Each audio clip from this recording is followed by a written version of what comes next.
Cool. So we're standing here, literally at the top of the world. It's very nice, breezy. I like the fresh, cold air. Although it's probably going to destroy our health pretty soon. Actually, we're pretty okay. It's not that bad up here at the very tippy top. And one reason why it's always good to come up to the top of the road, like right here, right above Parthenax, is because you will find a weapon, and it's a notched pickaxe. Increases your smithing, and it does a little bit of shock damage. But this is one where it helps to boost up your smithing, so almost like a little secret item you can get, but it will let you get some ore too. So let me see here about all this. I'm going to take this. We have little mining spots.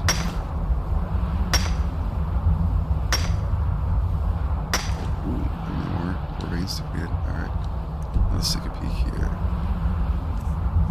Inventory. Oh yeah, so we got plenty of inventory now. So let's take a peek at our health skills. So we are hungry, we are tired, we are cold.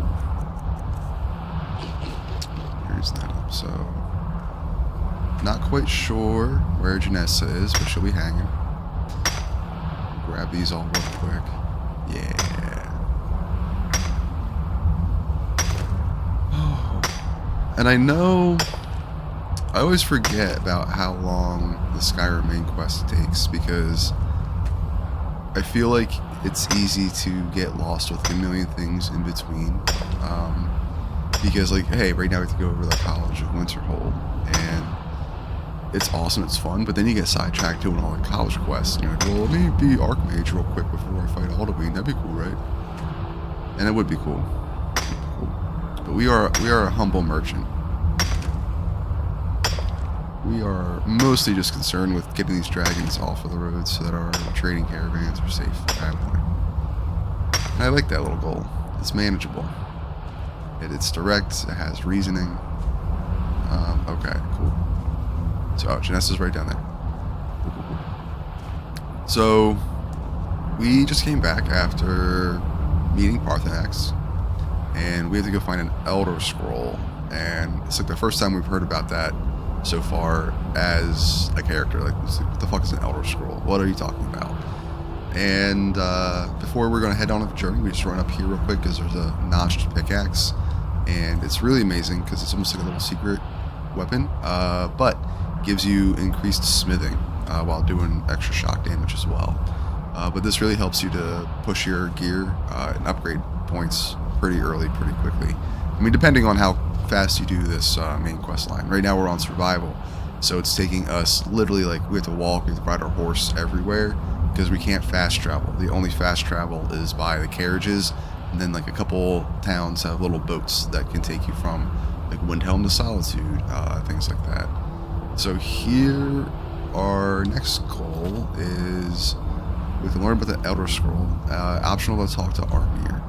So Arnir is going to be right down in here, but we want to get over the College of Winterhold.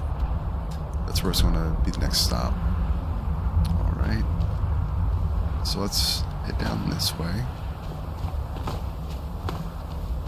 And we got to figure out how to get like a camping bedroll and things, because we have not had that at all this entire time. And supposedly that's like a pretty main easy thing we can do. So, oh wow, we are actually pretty high up. So let's get down the mountain kind of safely. And we're going to run over and we're going to talk to the Greybeards real quick. And first one, we're going to be like, dude, your guildmaster's a dragon? That's kind of cool. He's a good guy. He doesn't seem evil at all, right? Oh, that's a pretty sun. So, bright early morning. Oh, Whiterun's all the way down there. See, like, you just get to see everything. This is really amazing. I love Skyrim, man. That's really, really awesome. Alright, and then let's get our healing going.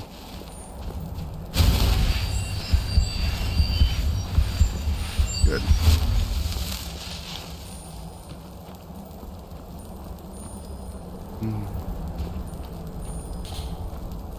So peaceful.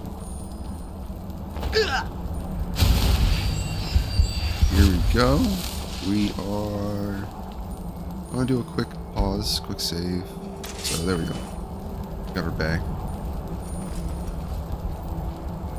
Okay, it wants us to... Yeah. Hrothgar, dude. But yeah, if we get a bedroll, if we get a tent, we might be able to sleep out in the wilderness a bit better. Food... Slaughterfish, there we go.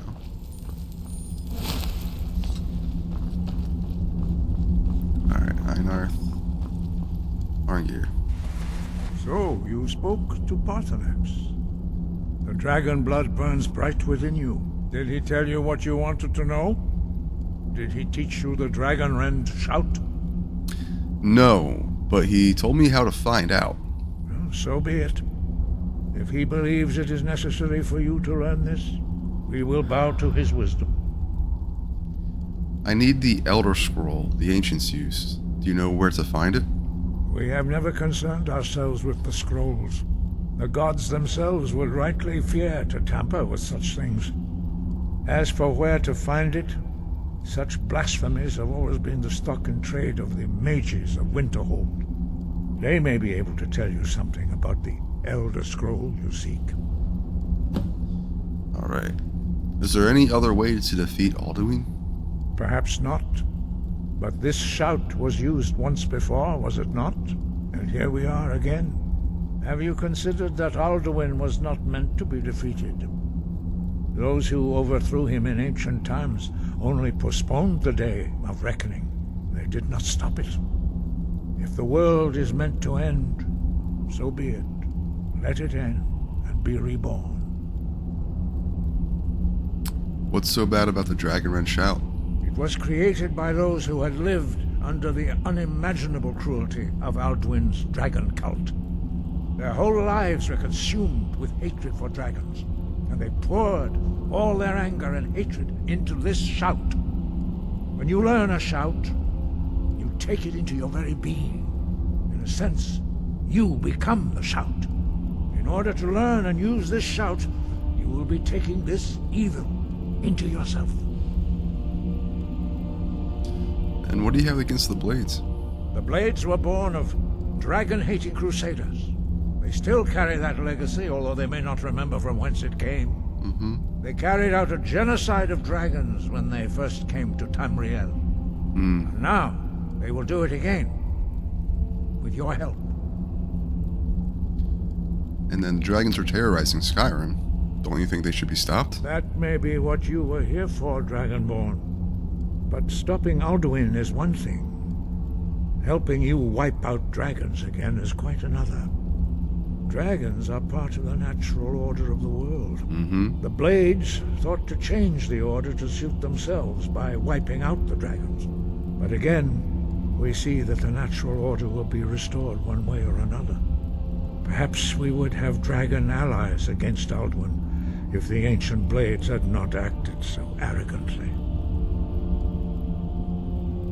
Then, well, any idea where to find the Elder Scroll? Such blasphemies are the calling of mages, not followers of the way. Take your question to the College of Winterhold. They may be able to help you. I appreciate it. Sky, guard you. Be safe.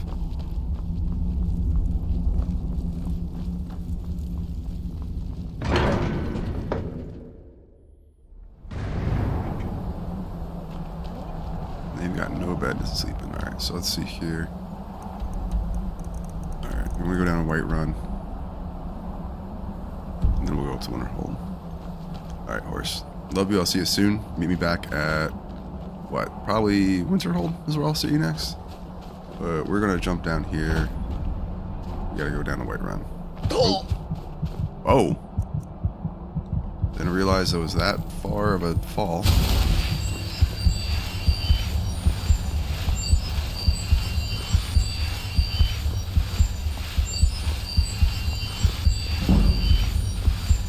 Ooh. Oh, and we can go get a restoration up too. Alright, that'll be fun.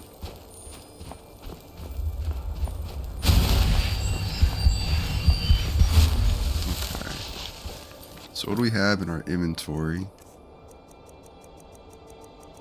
Alright, we might want to go... Yeah. We'll give a quick run over to our farm. We'll have things to trade. We can level up our enchanting. And that'll be good. Alright. Cool little farm session, then we go heavy into the main line. But it'll be sweet because we'll be able to create some potions. And we might rearrange our farm as well, so that we're pretty much just going to be focusing on like maximizing out our potion production. Because we have a lot of cool things we create, but since we've gotten most of the like alchemical stats of what we grow, it'll be pretty easy to hold on to some that we can grow later in case we need it. But realistically, we're just looking to make the most maximized potions that we can. Let's see here. Mud crab.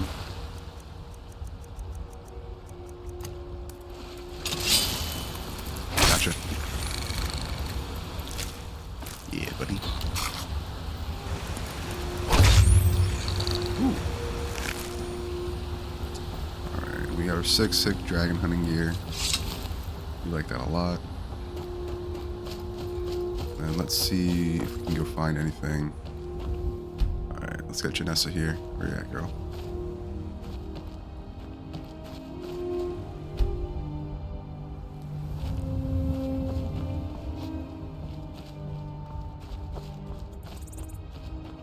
You'll show up.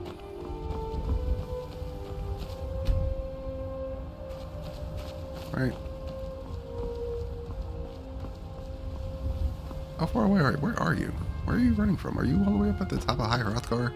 Like running around, coming back down. So admirable.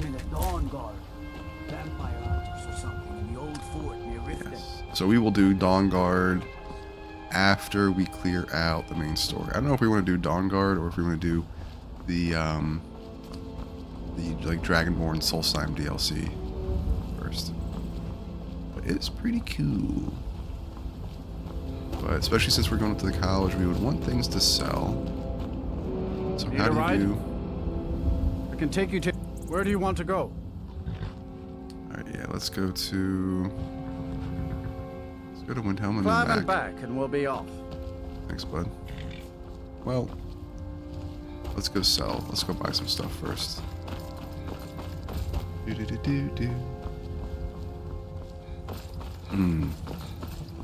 So one big reason to let's take a look at our skills.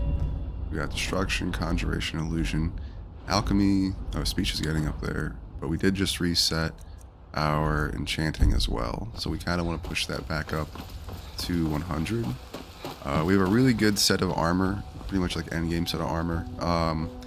Probably hold on to this for quite a while, and I don't think we'll really need to make another set. But once we kind of complete everything and we do a few quests, there'll be options where we could increase our enchanting level.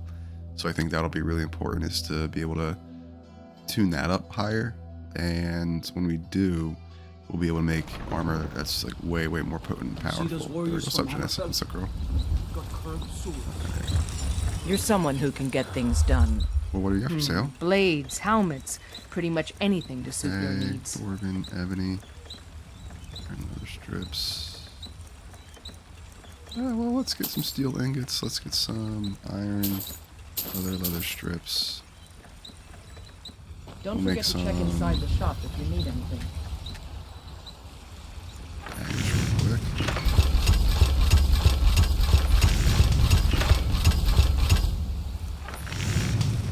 Iron dagger.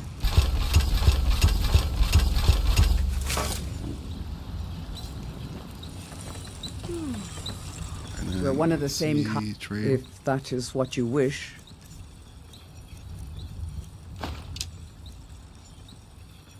Yeah, that staff is pretty good. Get that Dawn Fang, yo. An apparel. Miscellaneous dragon bone. Silver. Okay. Let's see what we got. Arrow, have any? Ooh. Oh no. Lead on then. Got some good pieces out here. Take a look. Weapons and daggers. Daggers. Alright. Steel arrow. Get rid of those. We got a couple of good ones in there. Cool. Alright, blacksmith drought. Enchantment. Alright, ice race. Yep. And one of those. Take these. Food. And here we go. Okay.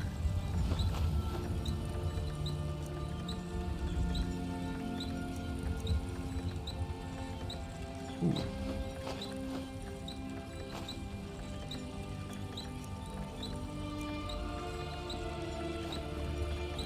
Until next time.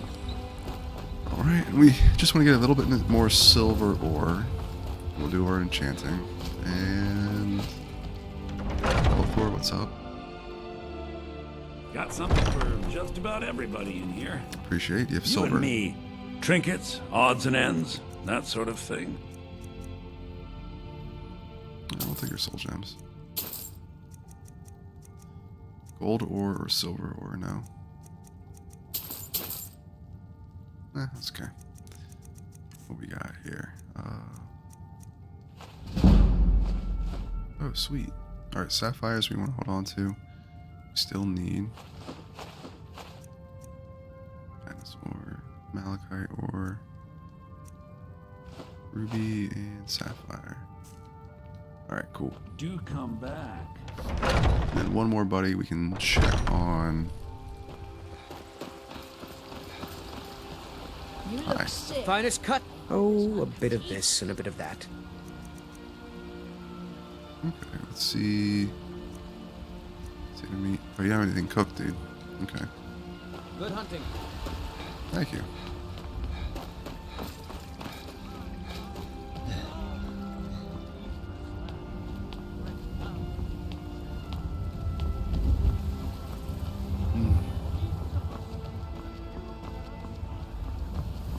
I think after doing so much adventuring, it feels very... like Whiterun feels lived in now for this character. Got a lot of steel to shape. Gods be praised. Okay. Nope, you don't got anything either? Alright. What about weapons? Do you have any dragon? Nope. I'll take your elven arrows. Thank you, dude. Okay. Then quick little trip to our farm. We'll collect profits. And then head over to Winterhold. Yo.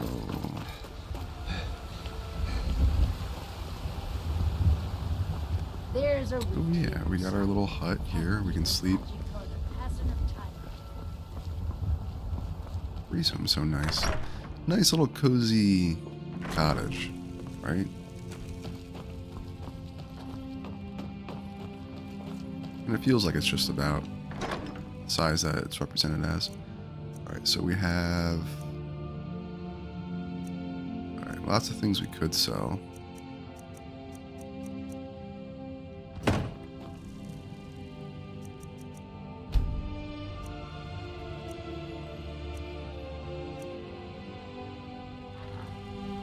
Should we do it that way?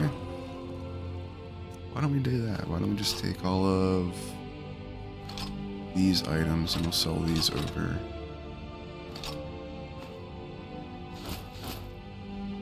Half. Oh wow. Yes, Let's trade some if things. that is what you wish. Alright, so weapons. Dagger. Cool. Let's go.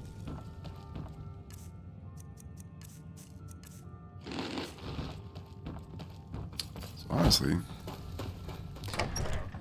we don't really need to run back yeah, because we have all that loot that we can sell, so we'll take this over to Winterhold. And while we're getting more soul gems, we'll just sell all of our loot that we had kept in our boxes there, and that's pretty good. I think we have even more over at our like side tundra home, but we won't worry about that right now. Mostly because we have plenty of gold, and I think that's just the mind of like, okay, well, we're playing merchant, so we want to just like go max out selling stuff everywhere we go to, which we will pretty much. I can take... Where do you want to go? All right, we want to go to Winterhold. Climb and back, and we'll be off. Thanks, bud. Nice weather for a ride. Hope it lasts. It's cozy. It's nighttime. There might be bandits and zombies, but at least it's clear weather. Open skies. Seems like a warm, summery breeze, right? Ooh, now we here and we cold. So let's step inside.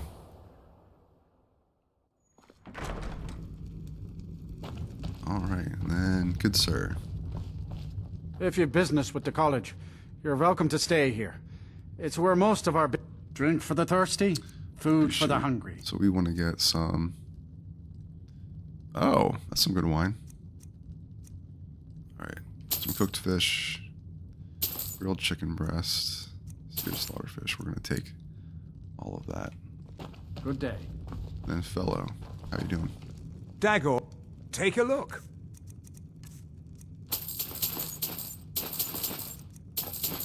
Okay, and then weapons. Let's see. Any notched pickaxe we want to keep? Sell you these staves, that bow. Apparel. Okay.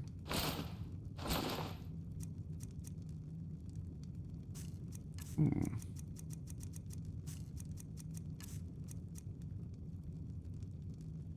Honestly, yeah, we don't quite need that.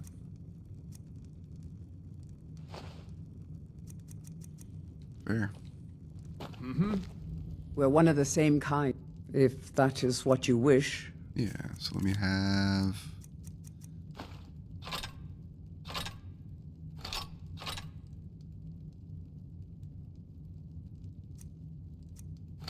Oh, wow.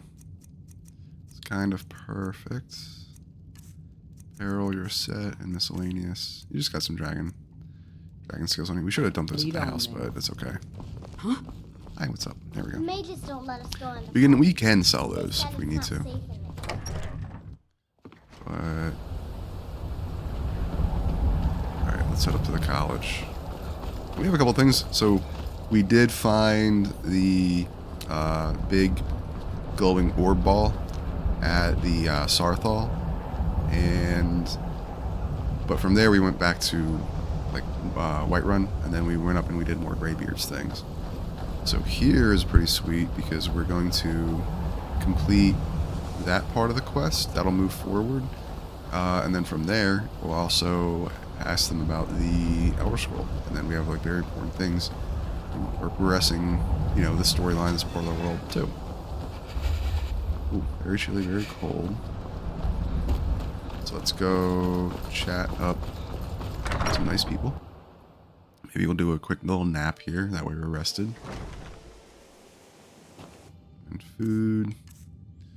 Alright, cooked hogfish and grilled chicken breast. There we go. Okay, yeah, a couple hours. There we go. Alright, now we're getting warmed up. That's good. Sack of flour, carrots. How you doing? There are few places where one can pursue my type of work without fear of persecution. And who is it? Mirabelle? Mirabelle's the nice lady. All right.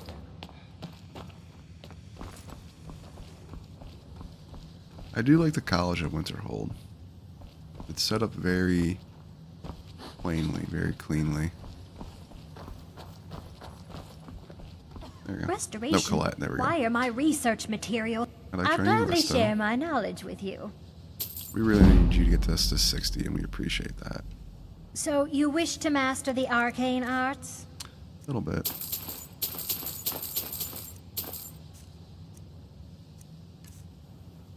Okay.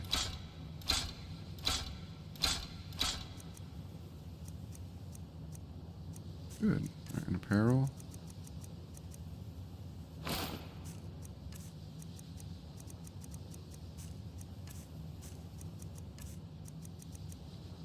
Nice. And just being fair, they have... Yeah, here we go. Ooh, no. I'm going to keep that. Alright, so necklace, soul gem, grand, and then... It's usually sneak. Alright, that's the highest one. Yeah.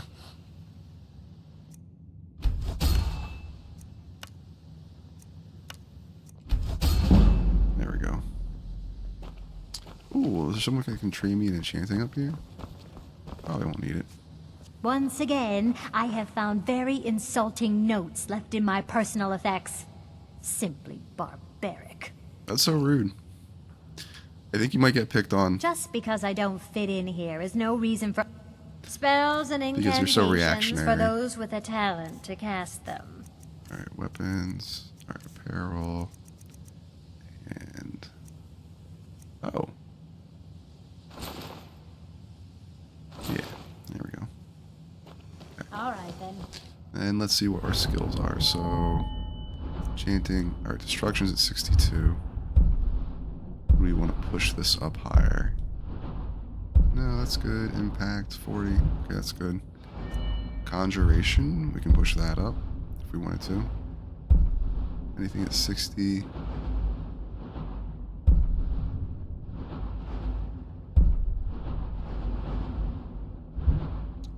And then illusion.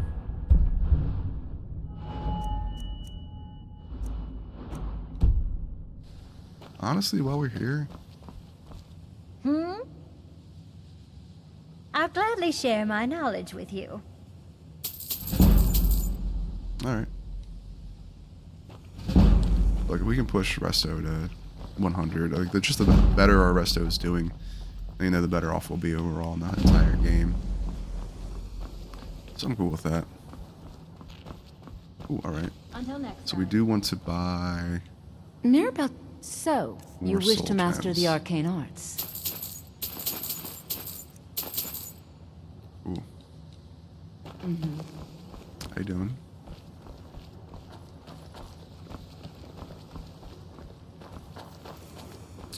What's up, Phineas? There. Take a look. And common. Cool. Now, if you'll excuse me.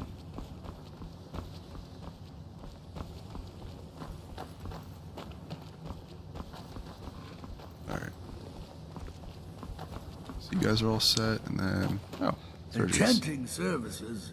I You train me? You've come to the right place. I've already I'd be trained. happy Ooh, to 66, teach you. bro. Alright. Oh. But that's pretty good.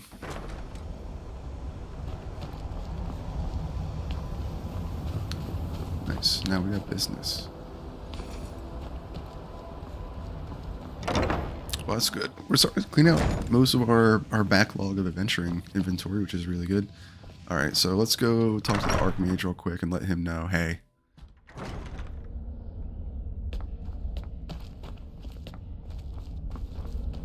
Ooh, lovely. Lovely place you have here, sir. What you learn here will last you a lifetime. Several, if you're talented. Well, I need to speak to you about Sarthal. Please don't tell me that another one of the apprentices has been incinerated. I have enough to deal with right now. You seem kind of like laissez-faire about that. No, but no, we found some sort of orb. Tolfdir wanted you to see it. I see. I trust that Tolfdir will provide a more specific explanation. Thank you for bringing this to my attention. Tolfdir normally looks after your little group, yes? Since he's apparently occupied, and I will need to see this discovery for myself, I think perhaps you should begin researching the subject. Speak with Urag in the Arcanium. See if he's aware of anything that matches your discovery. And good work. The next time you find yourself exploring Nordic ruins, perhaps this will be helpful. Oh, nice. Well, thanks for the trinket. Have you ever met with the Sijic Order? Personally? No, not I. One of their number used to advise the Archmage when I was but an apprentice here. But that was a great many years ago, before all the members of the Order were called back to the Isle of Artaeum, and it disappeared entirely.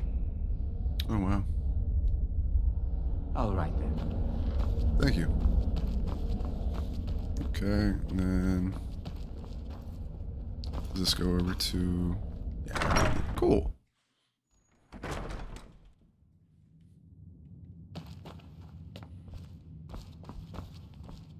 Alright. How do everybody do? Oh. Oh, does this just go out to the top ring of the wall? Yeah. How you doing, sir? Over this way so you're not craning your neck. I don't want to see you treating any of these books poorly. Are we clear? I need to learn about something we found in Sarthal. I know what you want. Word travels fast around here. Discovered some big mystery, huh? Well, you don't even need to ask. No, I don't have anything for you. Not anymore, anyway.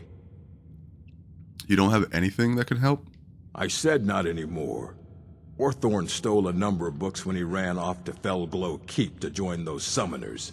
Some kind of peace offering. I think one of those volumes may have had some relevant information. If you want them, you'll have to talk to Orthorn. Okay. Doesn't anyone care that Orthorn stole things from the college? Not enough to bother with. Archmage Aaron's approach to these things is just to let them sort themselves out. Although now it looks like you'll be doing the sorting. Mm-hmm. Good luck with that. Then who is Orthorn? He was an apprentice here at the college. Not very skilled, but got involved with a group of mages who took a liking to him. When they left, he took off after them. Stole supplies and books from the college. I suppose as a way to ingratiate himself. And then why are these mages out in Felglow Keep instead of, here at the college? Let's just call it a difference of opinion with the college.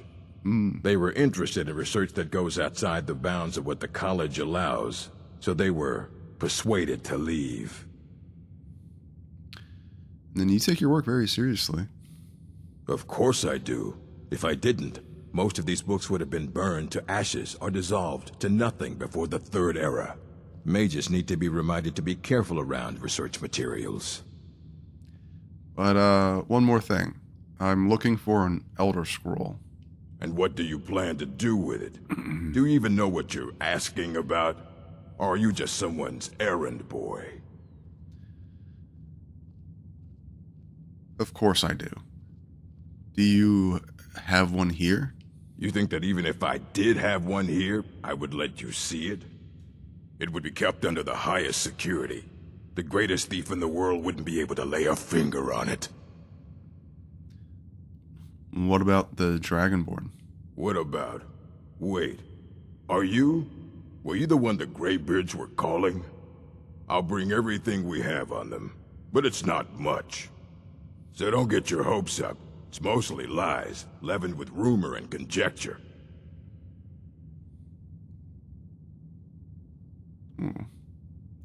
This is quite an impressive library, though. A mage is only as good as what he knows. I try to make sure as much knowledge is available as possible. We've been keeping this collection since the Second Era. Books have come and gone during that time, but it's mostly intact. Okay, and then where could I find an orc stronghold? The most well-known stronghold is Nushnik Yal. Here, I'll mark it down for you. Thanks. Are there any special books you're looking for? As a matter of fact, there are. Have you ever heard of Shalador? Immensely powerful mage, back in the First Era. Had an understanding of magic few have ever matched. He holed himself up in Labyrinthian, and devoted all his time to research and study. But more than you would imagine possible. Since then, his writings have been scattered all over Skyrim, but are little use to anyone who can't translate them. I'm one of the few who can. I've heard whispers of more of its work having turned up. If you can track it down, it may prove useful to all of us. And then is there any college business I could help you with? If you're feeling adventurous, I'm always looking for someone to procure valuable books from some more dangerous locations. I'm ready for some adventure. Well, all right, here. I scribbled down the last place I'd heard about. Check it out, but be careful. And then, what about you? Do you have anything for sale? I have a few things laying around that weren't worth adding to the collection. You may look through them.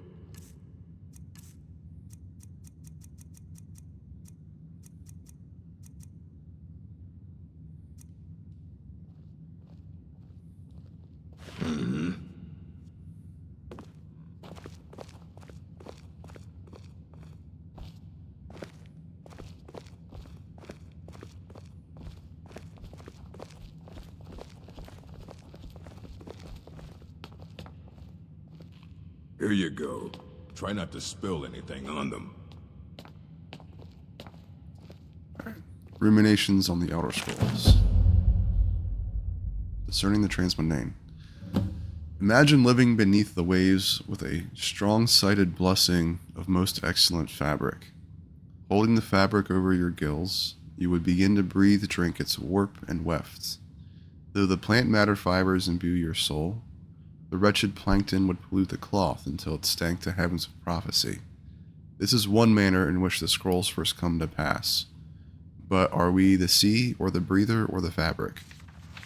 Or are we the breath itself? Can we flow through the scrolls as knowledge flows through, being the water? Or are we the stuck morass of sea filth that gathers on the edge?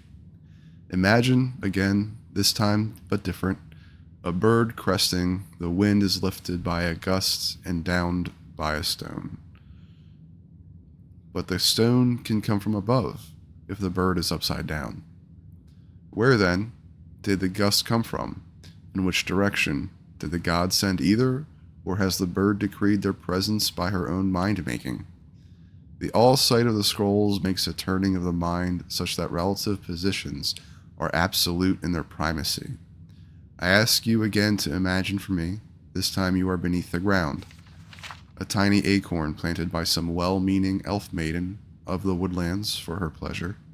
You wish to grow, but fear what you may become, so you push off the water, the dirt, the sun, to stay in your hole. But it is in the very pushing that you become a tree, in spite of yourself. How did that happen? The acorn is a kind of tree egg in this instance, and the knowledge is water and sun. We are the chicken inside the egg, but also the dirt. The knowledge from the scrolls is what we push against to become full-sighted ourselves. One final imagining before your mind closes from the shock of ever knowing. You are now a flame burning bright blue within a vast emptiness. In time you see your brothers and sisters burning of their own in the distance and along your side. A sea of pinpoints, a constellation of memories, each burns bright, then flickers. Then two more take its place, but not forever, lest the void fills with rancid light that sucks the thought. Each of our minds is actually the emptiness, and the learnings of the scrolls are the pinpoints. Without their stabbing light, my consciousness would be as a vast nothingness. Unknowing its emptiness as a void is unknowing of itself. But the burnings and dangerous and must be carefully tended and minded and brought to themselves and spread to their siblings. Alright, effects of the Elder Scrolls. It is widely known among scholars that the Elder Scrolls entail a certain hazard in their very reading. The mechanism of the effects has, at present, been largely unknown. Theories of hidden knowledge and divine retribution were the subject of idle speculation with little investigation. Justinius Polonius, have undertaken to thoroughly document the ailments afflicted by the Elder Scrolls and their readers, though a unified theory of how they manifest continues to elude me and remains a subject for future study. I have grouped the effects into 4, finding that the avenues of experience depends largely upon the mind of the reader. If this is unclear, I hope that a proper dichotomy will lay it plain. Group the first, the Naifs. For one who has received no training in the history or nature of the Elder Scrolls, the scroll itself is effectively inert. No prophecy can be scribed nor knowledge obtained, while the scroll will not impart learning to the uninformed, nor will afflict them in any adverse fashion. Visually, the scroll will appear to be awash in odd lettering and symbols. Those who know their astronomy often claim to recognize constellations in the patterns and connections, but such conjecture is impossible to further investigate since the very nature of this study necessitates unlearned subjects. Group the second, the unguarded intellects. It is this second group that realizes the greatest danger from attempting to read the scrolls. These are subjects who have an understanding of the nature of the Elder Scrolls and possess sufficient knowledge to actually read what is inscribed there. They have not, however, developed adequate discipline to stave off the mind-shattering effect of having a glimpse of infinity. These unfortunate souls are struck immediately, irrevocably, and completely blind. Such is the price for overreaching one's faculties. It bears mentioning, though, that with the blindness also comes a fragment of that hidden knowledge. Whether the future, the past, or the deep natures of being is dependent on the individual and their place in greater spheres. But the knowledge does come. Group the third, mediated understanding. Alone in Tamriel, it would appear that only the cult of the Ancestor Moth has discovered the discipline to properly guard one's mind when reading the scrolls. Their novitiates must undergo the most rigorous mental cultivation, and they often spend a decade or more at the monastery before being allowed to read their first Elder Scroll. The monks say this is for the initiate's own protection, as they must have witnessed many unguarded intellects among their more eager ranks. With appropriate fortitude, these readers also receive blindness, though at a far lesser magnitude than the unguarded. Their vision fogs slightly, but they retain shape, color, and enough acuity to continue to read mundane texts. The knowledge they gain from the scroll is also tempered somewhat. It requires stages of meditation and reflection to fully appreciate and express what one saw. Group the fourth, illuminated understanding. Between the previous group and this one exists a continuum that has, at present, only been traversed by the monks of the Ancestor Moth. With continued readings, the monks become gradually more and more blind, but receive greater and more detailed knowledge. As they spend their waking hours pondering the revelations, they also receive a further degree of mental fortitude. There is, for every monk, a day of penultimate reading, when the only knowledge the Elder Scroll imparts is that the monk's next reading shall be his last. For each monk, the penultimate reading comes at a different and unknowable time.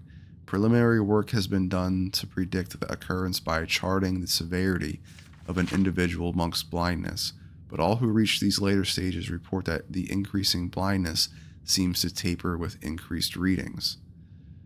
Some pose the notion that some other unseen sense is, in fact, continuing to diminish at this upper range, but I shall leave such postulations to philosophers. To prepare for his ultimate reading, a monk typically withdraws to seclusion in order to reflect upon a lifetime of revelations and appoint his mind for reception of his last. Upon this final reading, he is forever blinded as sure as those unguarded ones who raced to knowledge. The illuminated one, though, has retained his understanding over a lifetime and typically possesses a more integral notion of what has been revealed to him. It is hoped that this catalogue will prove useful to those who wish to further our mortal understanding of the Elder Scrolls.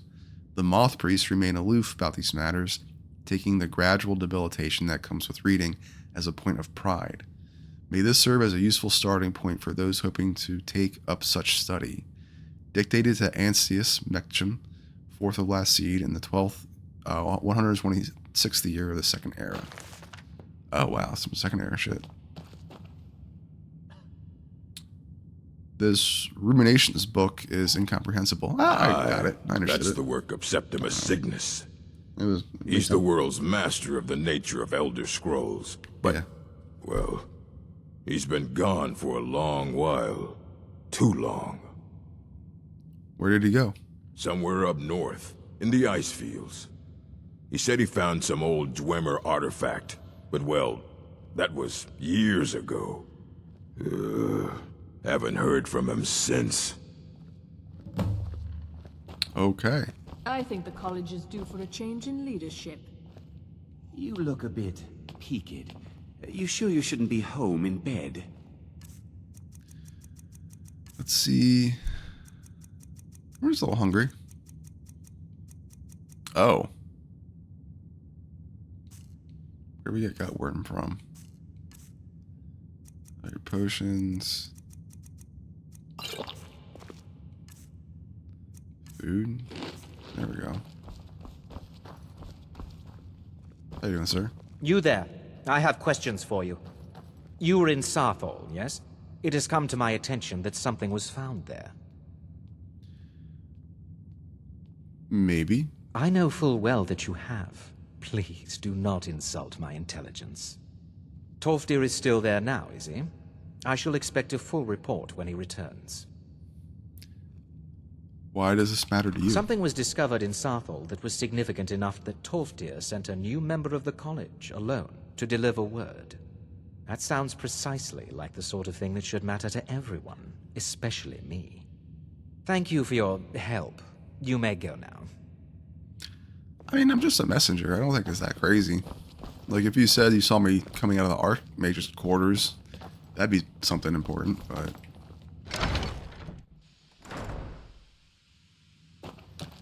Okay.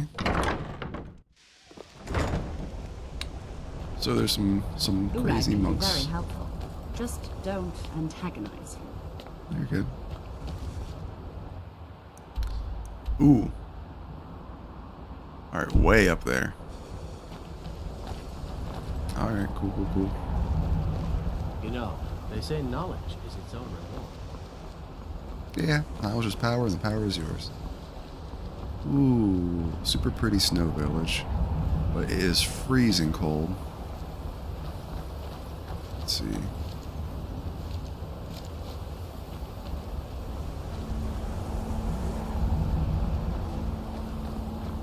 Cool.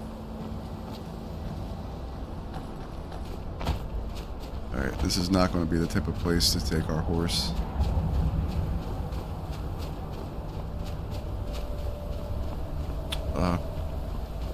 We have to literally just go into the frozen, barren wastes.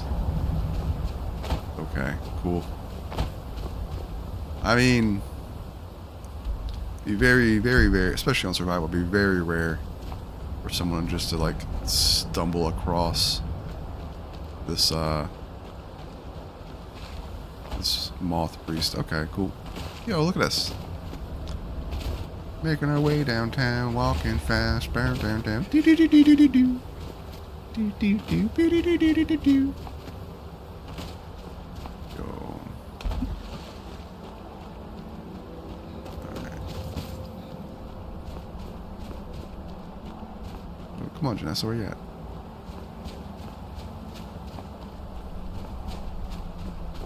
This is cool though. This feels like a little preview to Solstheim. We're like first exploring these areas. Like, I mean, that's cool. There's a cairn right there. Maybe we'll explore that on our way back. Well, we don't want to go swimming. It's freezing cold. Alright. Let's run up here. Maybe we'll tag it. Oh.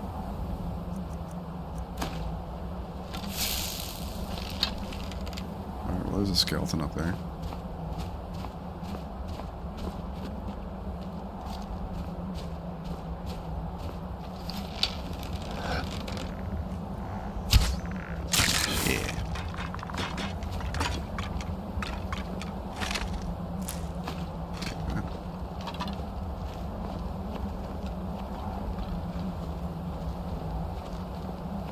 Listen, you don't want to just leave.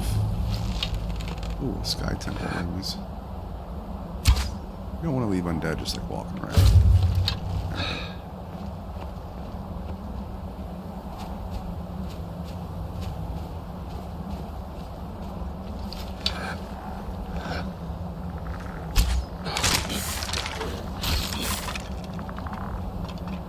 that's cool.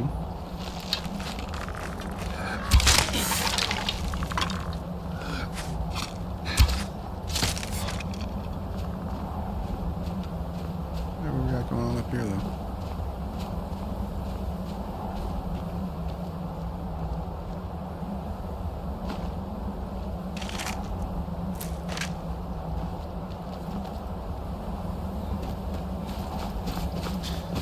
This is cool. I'm sure that's probably a whole dungeon, though. I think it's gotta be. Like the college waterhole's like pointing straight at it. It's cool how it seems like way more ancient. Oh. Cool.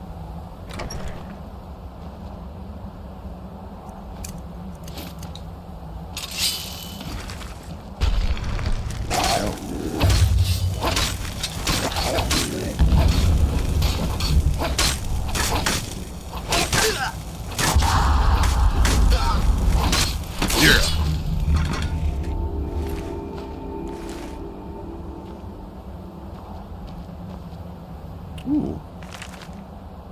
For the ages of man. We'll take that. We'll read that later.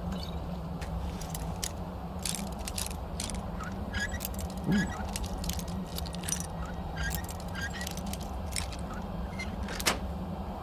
There we go. Nice. Pretty good, pretty good. What's our weight at? Yeah, that's a... Yes, Sarah? Fine. What? Still have something you need? Traits of things. If that is what you wish. Okay. On to that. On to that.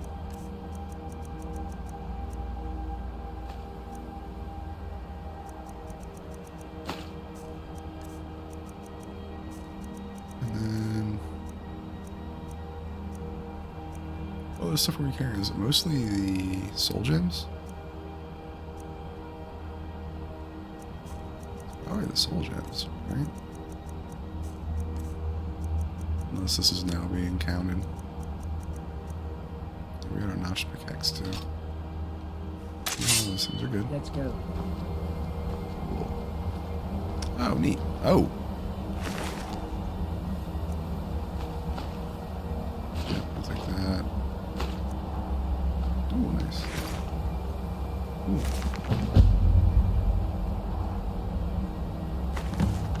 We will... Oh!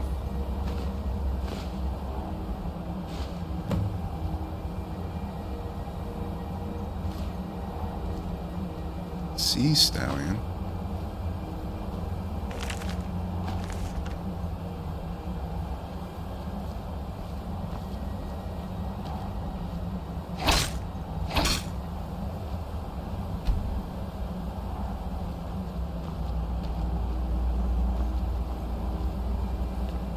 Okay.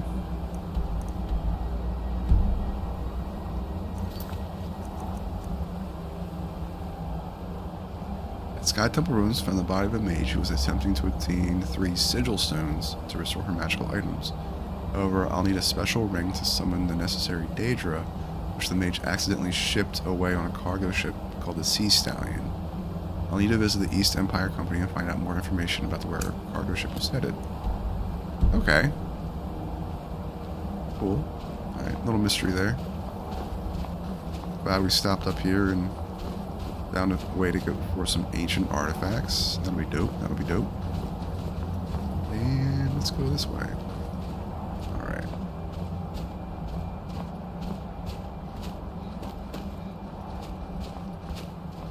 There's something over here. What do we got? Oh, polar bear.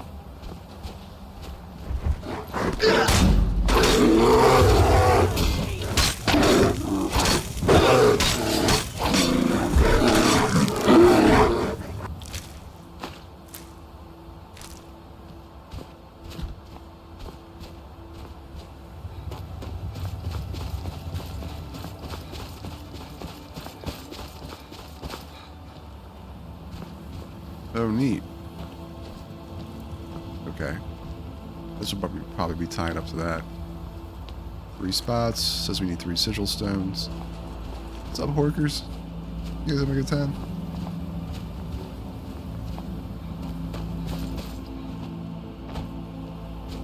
The iceberg is that little like old crashed fort way out there.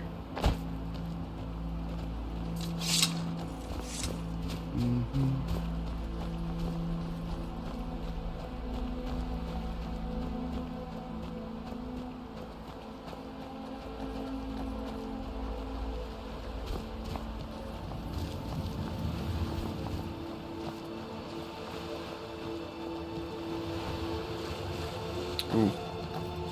Alright.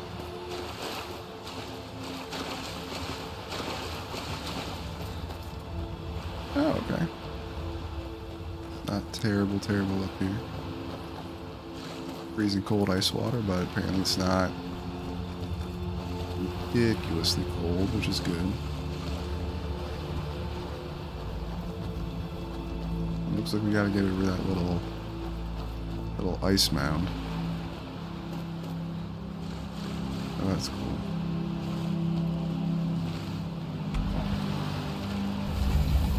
Yeah. Water's freezing cold. Yeah, I know.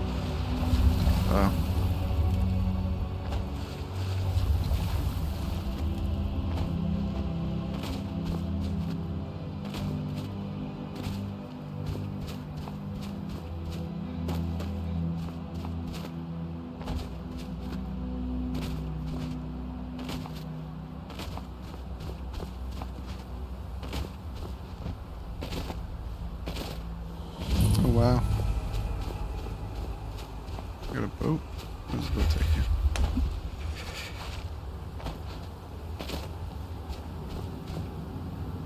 All the way out here, bro. Really? Where do you get food and supplies from, man? Ooh.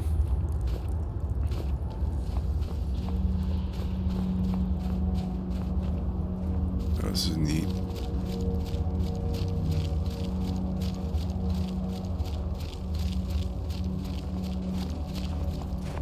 Dig, Dwemer in the beyond.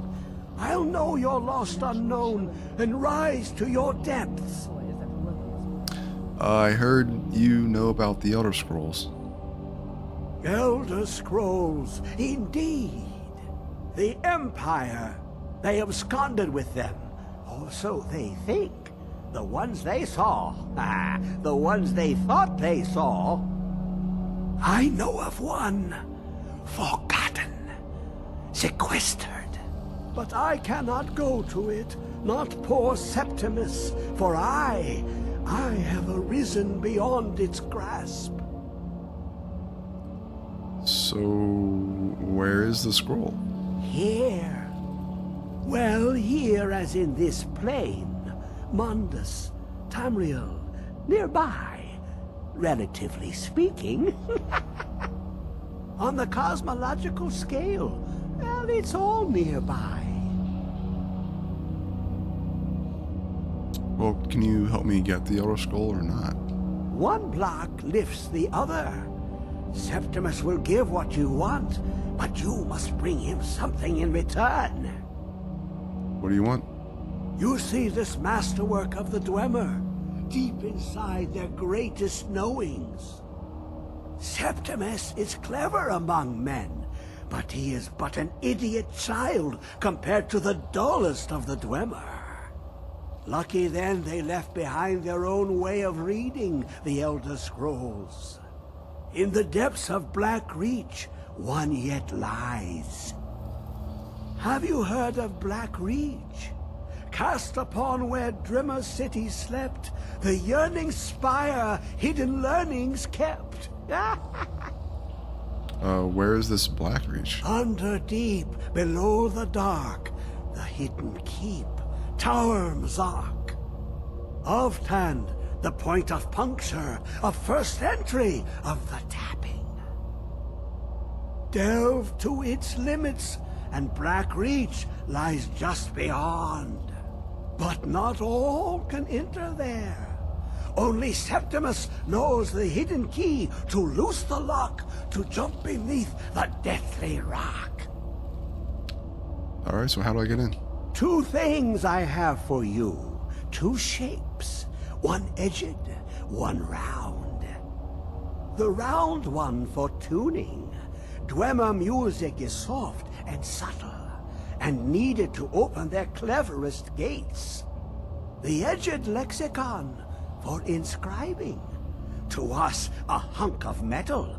To the Dwemer, a full library of knowings, but empty. Find Mazark and its sky dome. The machinations there will read the scroll and lay the lore upon the cube. Trust Septimus. He knows you can know.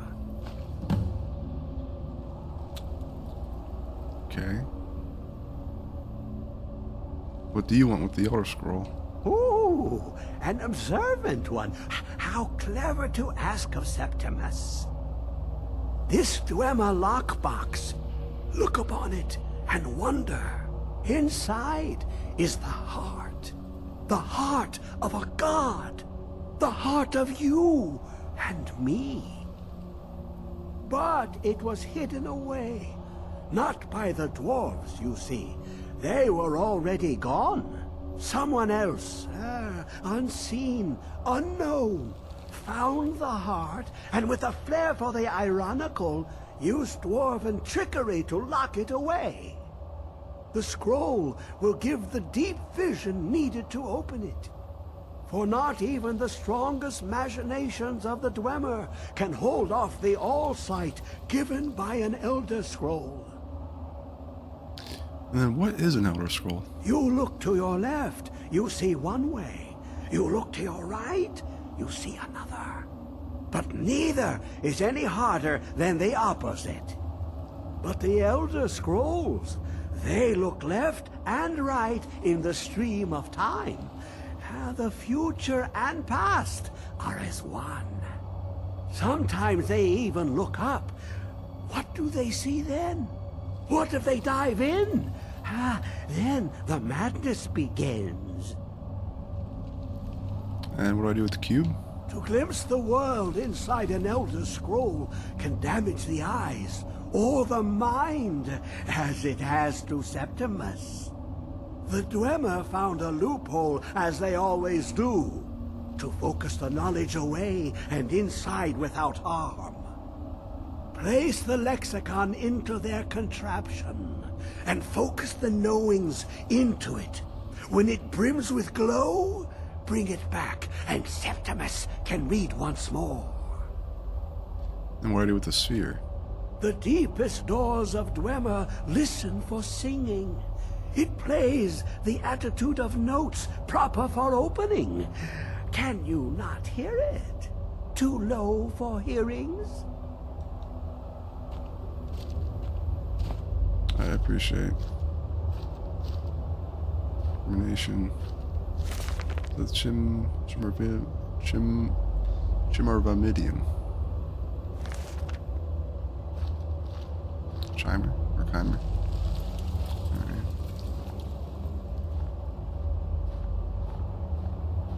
Oh, we need those fire salts. Alright. This thing's pretty cool. I'll know your lost unknown, then rise to your depths. Okay.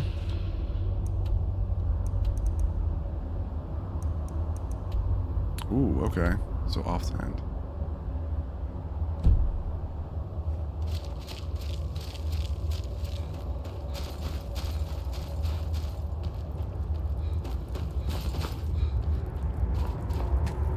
All right.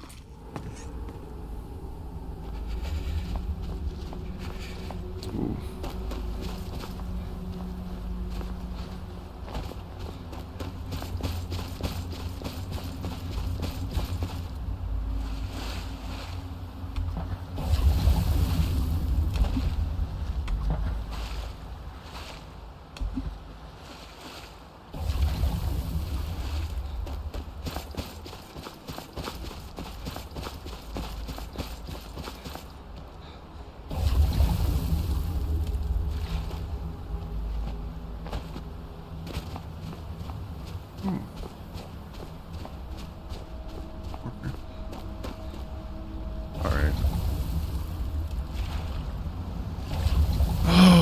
Okay, so we're gonna have to run all the way out to a little below where Sarthal was. That's okay.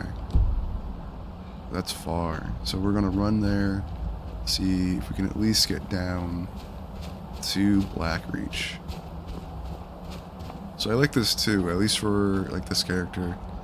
This is the first time hearing about like Blackreach. So he's like, okay, so I guess it's a ruin. It's a dungeon. I gotta go in a dungeon.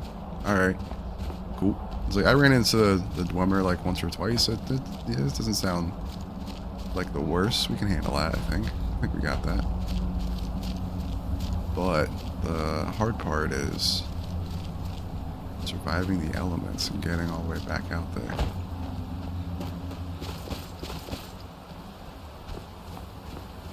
I like it. It's very cool, like ancient esoteric knowledge sort of feeling.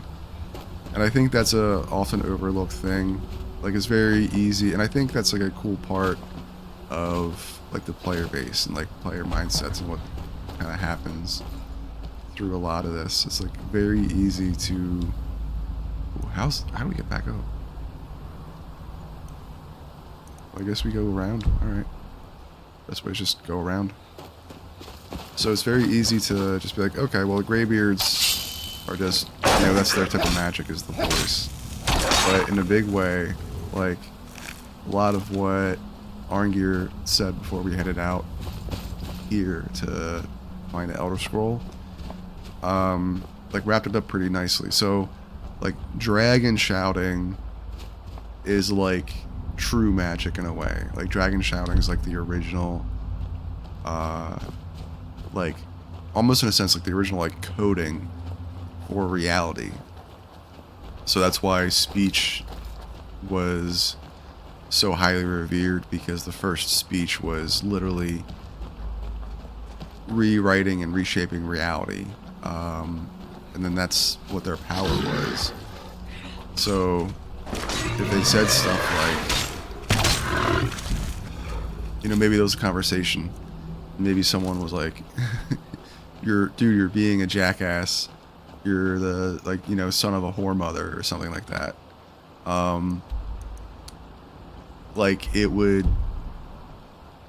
change reality, change perception, because that was what was spoken. And this comes to a time of, like, reality was defined by what the minds of, like, Aedra and the Daedra. So, like, I've delved pretty deep into the Elder Scrolls lore, and I like it a lot because it combines, like, lore and myths from, like, pretty much, like, every, like, major religion from, like, you know, our world, right? But there's a very big thing where, like, the first concept of like experience, I think that's an interesting way to talk about it. Like, reality is experience, right? At a very core idea of it. And in the Elder Scrolls lore, well, experience was just kind of desire at the first point. It was like, well, what is it that the gods, like, wanted and did, and, like, who were they? And so, like, the Elder Scrolls gods, like, formed out of, you know, like, the ether in a sense, right? Oh shit. Potions and healing. That's where we got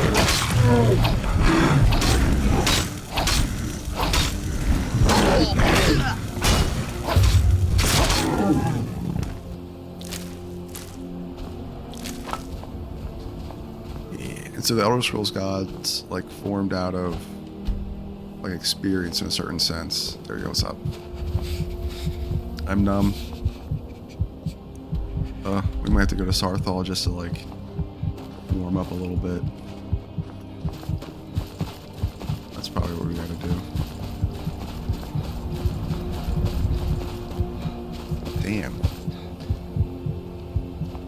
survival's no joke, dude. So yeah, like Elder Scrolls lore, like the overall the gods, like the pantheon of gods, because there was like it does start with like there was, you know, pretty much like light and darkness. There was like creation and consumption in a certain sense. Like that's like the two like major forces. And if you think about it, it's like the two sides of like, you know, the universe. There's the Big Bang and there's entropy, right? Okay. Can we warm up a little bit? Is it warm in here? Let me stand by this torch. Torch, help. No? Oh my god, we are almost... There we go. Here we go. Angry spirits upon us. We are not welcome here. There probably are. We need a regen. Let's see. Do we have a torch? No, we're out of torches. Can we hold our flames? Get warm a little bit.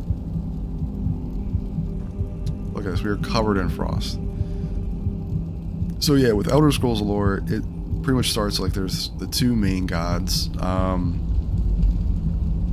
And essentially it's like the good god and the bad god in a certain sense. One's like about creating and providing, and the other's about consuming and destroying, right? So it's just a constant clash between them, and their clash ends up creating the different planes and the different levels of reality within the Elder Scrolls lore, right? So essentially there came a point where there were minor gods that were developed from those two main gods, and they existed within like Aetherius in a certain sense, right? The outer realm. And this was before there was time. So in a weird way, like try to think of, okay, there's all these different myths and these different events, but they were all happening like simultaneously. So an easy example is like, okay, there's a place where there's a picnic and everyone's having fun together, and boy god meets girl god. Then it goes and there's another place where it's that boy god and that girl god getting married. And there's another place where some enemy ends up slaying the like wife, and then the boy god gets mad, and then, you know, there's a rivalry. So all those things are happening at the same time. So say they are kind of just telling their story of who they are and what they want out of life, right? Like in a certain sense, like you're like a D&D character, and like you're having your different like role play moments. But say you get to further along in your own story, and you know, some other god's just being like kind of crummy, and then they just say, okay, well, we're going to just show up and we're just going to, like, you know, ruin your story at this point, and ha ha ha, look at that, like we made a mess of your things. But those gods could still always go back. So say even though his wife was like, you know, slain at like the wedding event or something, he could still go back and talk to her and be with her at the picnic event, right?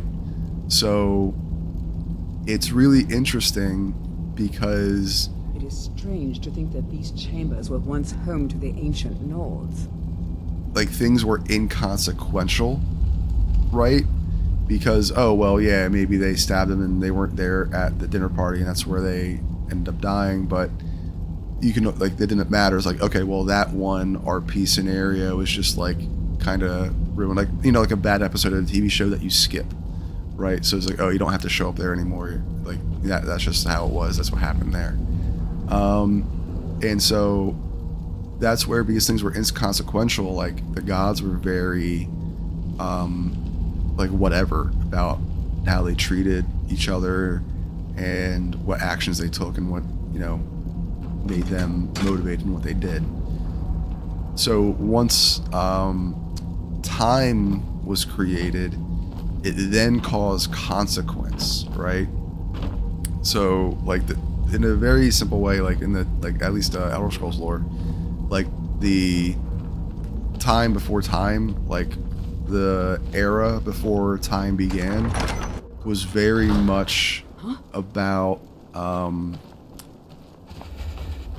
action without consequence for the gods, right? Nothing like mattered because you could always just go to a different like time and place in a sense, right? So from there, okay, we're pretty close, we can get there. From there, when time began, it solidified things, and it was causality. They're like, okay, well, if this is what occurs, then moving forward, like basically you couldn't go back. You couldn't go reload an old save. Like you couldn't just like kind of live in your memory, live in your experience, right?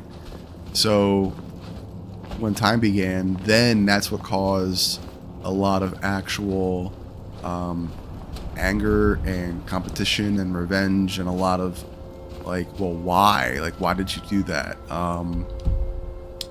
And the consequence of actions is pretty much what came from the creation of time in Elder Scrolls lore. And I think that's like a really beautiful way to create motivation and like kind of not like, I want to say like fault, but like reasoning and personality for the gods. Like, why do they exist as they do, and what are their motivations now? And when it all comes down to it, then that's where like Shore ends up being like one of the most important figures, because I think Shore was essentially the god. Oh, there's a dragon over there. We're gonna ignore that for right now. Like Shore was the god that essentially, I think, started time. So we'll have to kind of read back up on that. But what ended up happening was when they created the world. So I think time being created and the world being created are two separate events. But when they created the world, like the different like areas are literally like bodies of the gods. Those are like the physical manifestations. So that's why the moons are actually like the gods in physical form, in a really, really cool way. And then what's really neat about that is the Elsewhere zone, the Elsewhere DLC for Elder Scrolls Online really delves into that type of lore and ideology really, really well, in like the best ways. All right, cool. So we've got that down there, and we've got this one up here. All right, can we go around and climb up there?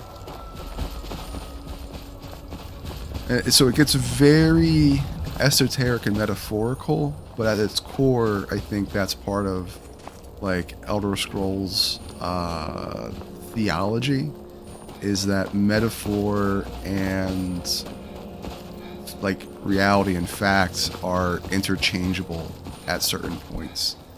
Like, okay, well, these sound like stories and allegories, and it's like, yes, they are. They can always be taken that way, but it's also actually like literally what happened.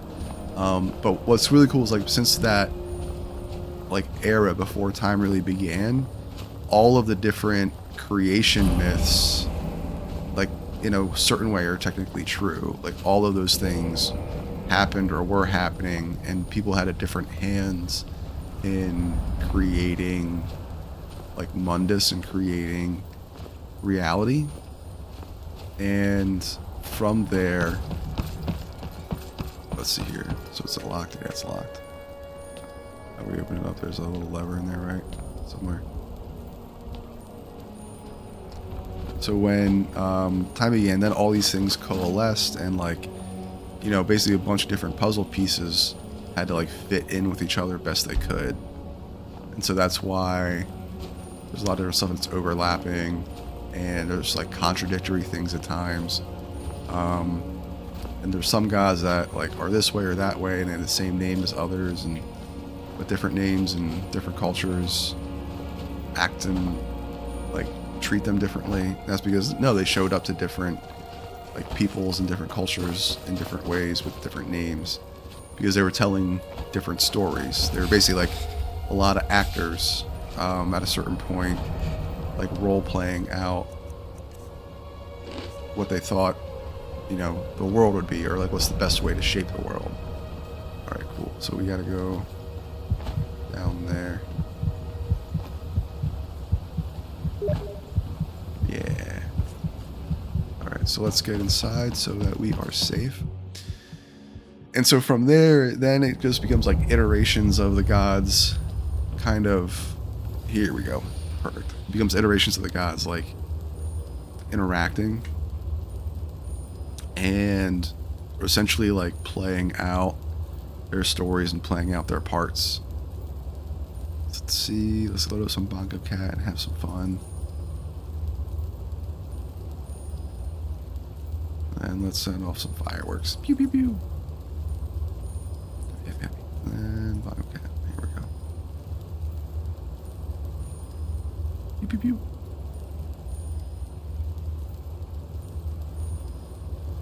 So what's really sweet is then, because like when the material plane was created, Sometimes called dwarves, but history records that they were no shorter than humans. that's cool.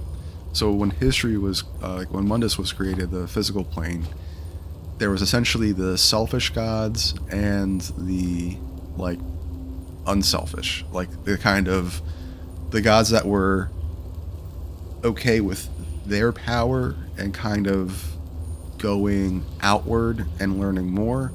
And then there were the gods that were a little selfish and they wanted to, instead of like kind of working and attaining different power, they wanted to steal other gods' power and kind of control what was already there. So instead of, so like some gods wanted to expand, grow, and find ways to like propagate beyond and make things bigger and more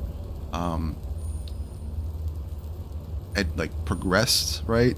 Then there were the other gods who were like, no, we don't want the state to change, we just want to control what's already here, right? So there's like a freedom versus control, there's like a independence versus subjugation aspect to that, and that like portrays like all the way down through like the ideology of like just even some of the races and how things are good. So what's good is like very much like, okay, there's great historical factions in history and how people react and who people were, and it's very relatable to like, you know, our world and kings and queens and like wars fought over stuff, but it also can get traced back to like, well, what's their like original nature, what's their like divine nature that was created and instilled in these types of people.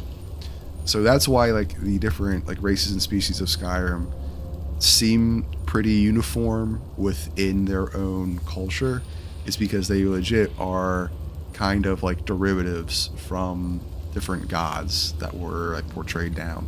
And it's really, really fun because it goes very detailed, it goes very deep. Like the Argonians have this whole thing where there were these like tree entities that just wanted a way to communicate and kind of like save themselves from being torn down by like the advancing empire. So the tree entities created their best facsimile of what like people would be, and so that's when they created Argonians. And so even within Elder Scrolls lore, like the like, and it's funny because like it's one of the things you can point to is like, well, why do Argonian like females have like breasts? It's because like, well, the trees saw that like females had breasts, so that's why like Argonians, even though they're reptiles, like that's why they like still are portrayed having like breasts and things like that, why they're more feminine, even though like reptiles are in a certain sense like decently asexual compared to mammals, right? And when you, and I think it's a thing, like I'm not 100% sure on it, but like if you do like an autopsy on an Argonian, like their physiology is very like bizarre and alien compared to most races, and I think it's kind of like plant-like in a lot of ways. Like big thing of like organs are kind of just like there and like not quite like related or arranged to other things, but it's interesting like the mindset or like how that stuff kind of comes out in the overall lore. Okay, so maybe we'll get a little bit more warmer as we move in. All right, cool. So, ooh, dwarven metal ingot. We'll take that. Oh, we'll take a bunch of garlic.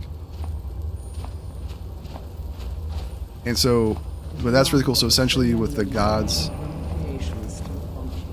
that wanted more like domination, control, subjugation of what was already there, those became the Daedra, and then the gods that wanted to kind of leave things as they were and they just wanted to focus and grow beyond, they became the Aedra. So the Daedra, like, who are more malevolent at the very least, is like they're more so just selfish, and that's why everything they do, everything they're portrayed as, is like selfish, right? Cool. All right, let's sleep in the bedroll. We all right? Good. Oh, okay. We actually got refreshed. Did we get well rested? Yeah, we'll take that. Super dope. Oh, damn. There was murder. Murder and blood. Oh.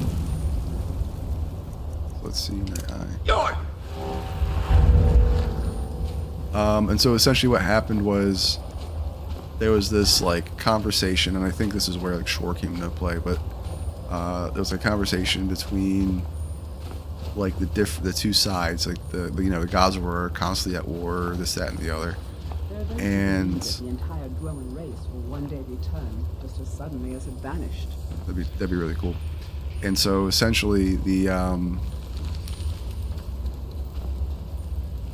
conversation was like, hey, if you for yourself, Tizar.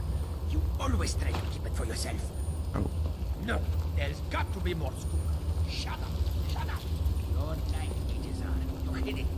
Always try to steal it from me. There's a skooma addict over there? Okay. So like the conversation was something along the lines of like, hey, if you lend me your power, I'll create something and you guys will end up becoming more powerful than you ever were before. And like the Aedra were like the ones that were like unselfish, like, nope, that's fine. Like, we don't need this. We're just going to do the thing. And the Daedra were the gods that were like, oh, hell yeah, of course we'll do that, because like we want to, get more power. But what ended up happening was that conversation created like Mundus, and I think that was when it created time. And that's when the Daedra, even though they have their realms and they try to be outside, they became bound to Mundus in the material plane, while the Aedra became unbound and they were like up in the heavens and the gods, and that's why they're more like the moons. And it also is a big motivation for why the Daedra are so desperate usually to try to come back and take over Mundus or control it, like Molag Bal and Beirun's Dagon. Like, they're so desperate to try to take over Mundus because they're trying to like reclaim all of their power and to undo Mundus so they can be free again.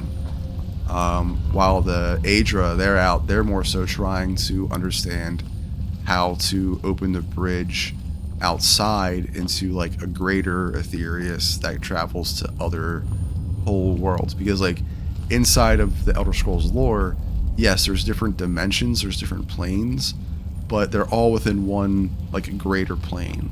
So the Aedra, a lot of their motivations is trying to escape out to other greater planes, or to like this greater like Aetherius that's between the other greater planes, because that's where like for them they believe their next stage of evolution is, as if they can get into the world outside of all of the Elder Scrolls lore. All right, let's see here. We've got research notes. If only Umani would have left one of these dwarven machine creatures intact for me to study. The fact that they almost killed those Khajiit brothers in the middle of the night doesn't mean we couldn't have found a way to disable one.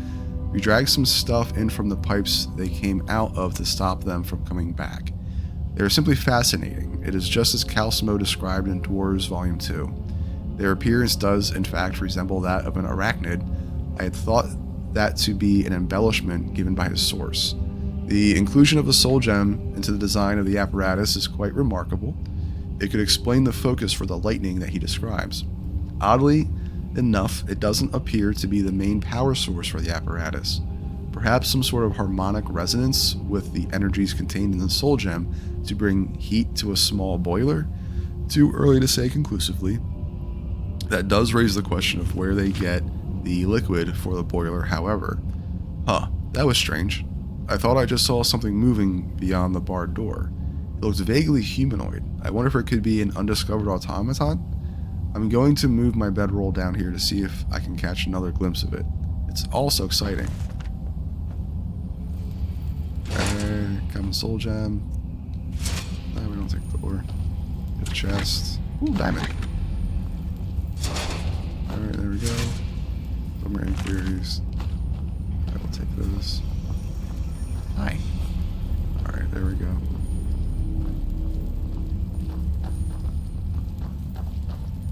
Yeah, so that's the last I really ran into with like the overall Elder Scrolls lore, but it's really cool, goes deep, and then there's different lore to a lot. And so I know the Khajiit are interesting because they're supposed to be like legit little shards of the soul of one of the gods, one of the Aedra, I think. And then they end up kind of like her trying to further her understanding of reality, and seeing if there's things like to learn from the world, from Mundus, from the beings that she can then take to use to advance and, you know, travel beyond the veil in a sense. Okay. Then they have a really cool lore where if they can turn evil, and they're still technically shards, but I think those are the Rakshasha in a certain sense. They dedicated their lives to solving the mystery of the Dwemer's disappearance. Yeah. So when a Khajiit dies, they literally just like go back to become part of like the overall god, right? Usually, like, but they, you know, if they're great heroes, they can end up kind of existing on their own and being called as like ancestors and things like that. There we go.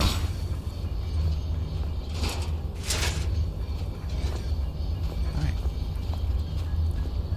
Alright. So we heard someone muttering about skooma. Who is this, brother? Another of the smooth skins looking for food? Like this one. Never should have come here. Oh, did we not have to attack him?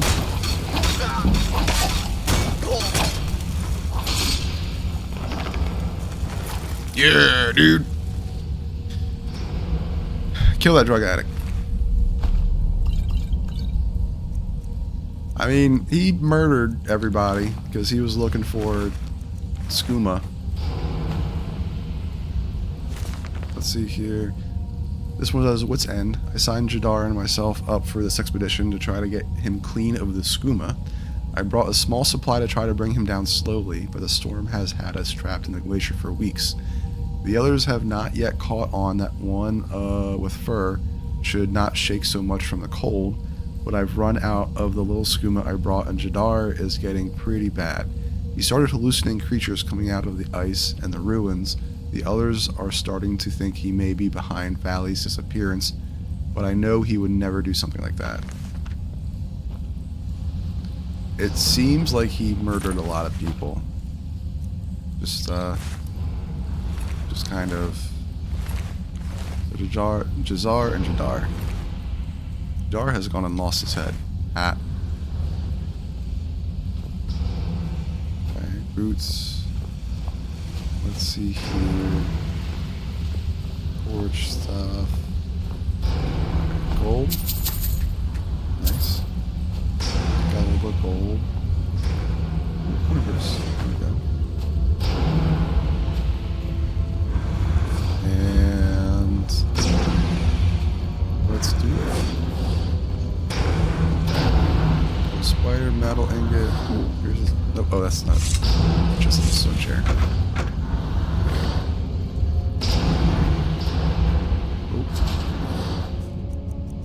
Alright, let's drop that metal strut.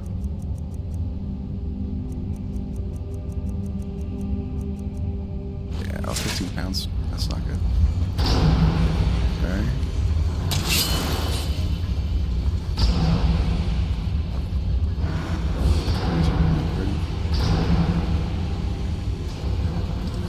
Oh.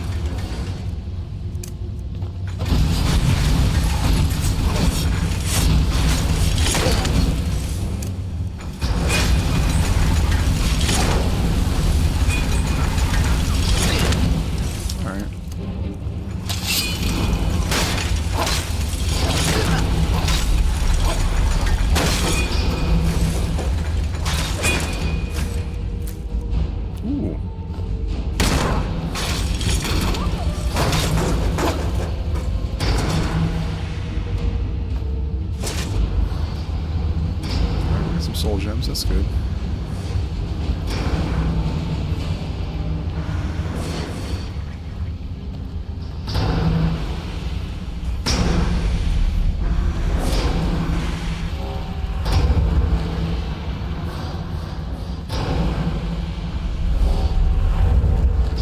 Ooh, see, this is cool. Oh. Step back, step back, step back.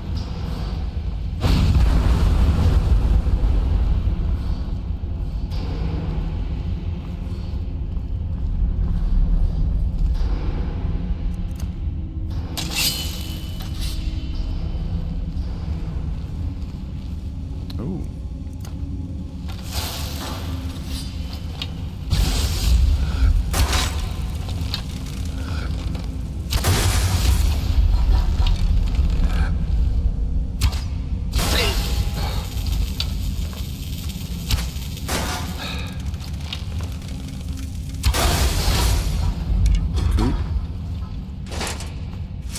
Yo, gems. I'm taking those gems.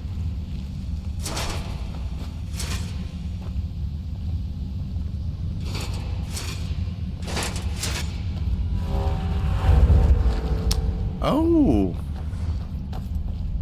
Look at this. A little smithing forge. Alright, let's see what's up.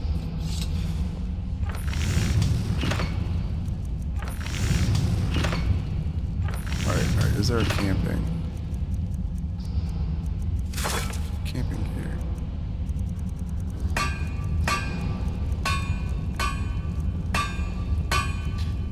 Here we go. Oh, it costs. It's 9 weight. I mean, that's cool. So 3 firewood and melt leather. That might be worth it. Jewelry. Let's see, hide. Okay, so blacksmith forge. That's pretty cool.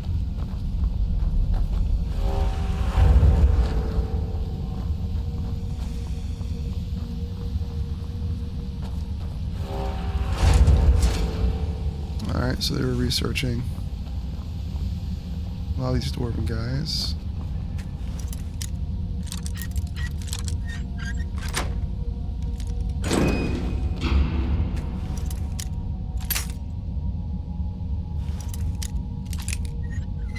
Yo. Alright. Take those.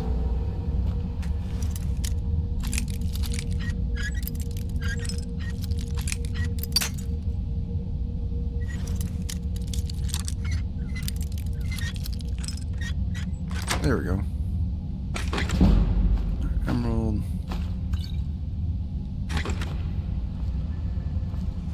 Cool.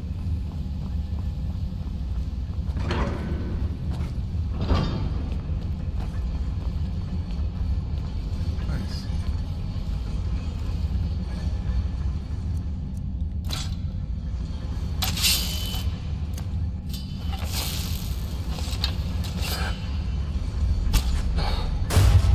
Good.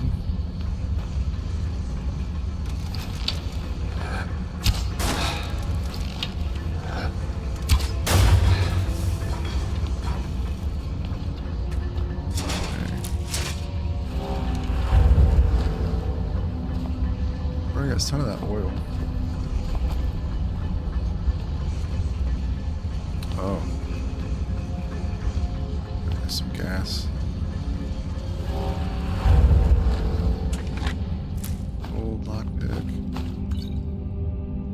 Both souls. Alright. We don't want to stick with that pressure plate.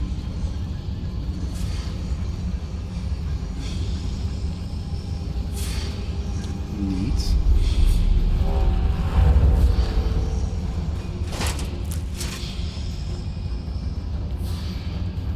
Alright, nothing over there. Very Art Deco. I like it. Ooh.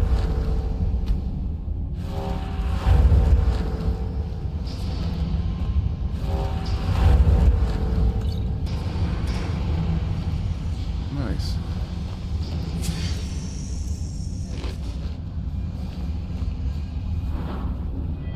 Awesome. Okay. I mean, there's steam.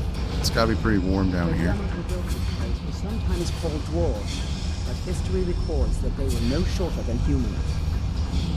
Oh, neat.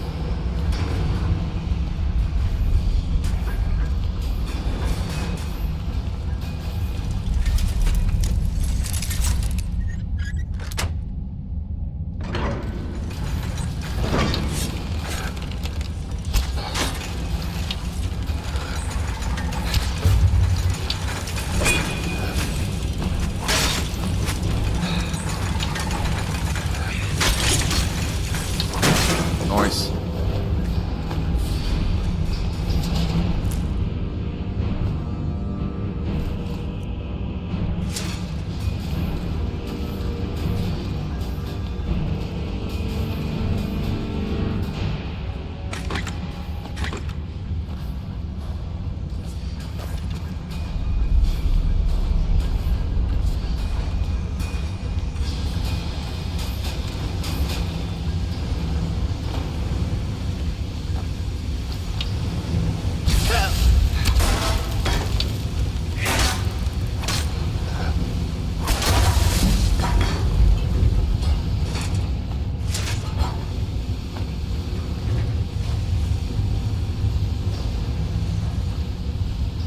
Oh, cool. Some muggers. So I think there's different quests for Calcimo to get different components, and I think he might be able to build you stuff.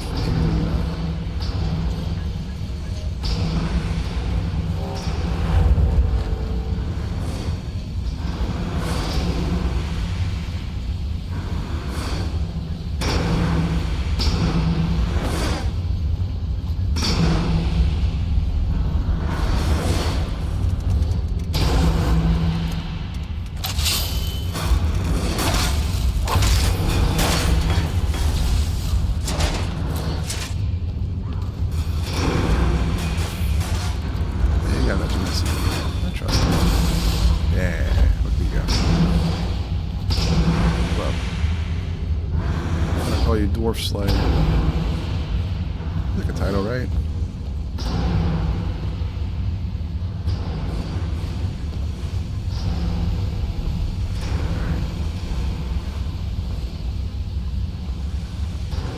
Ooh.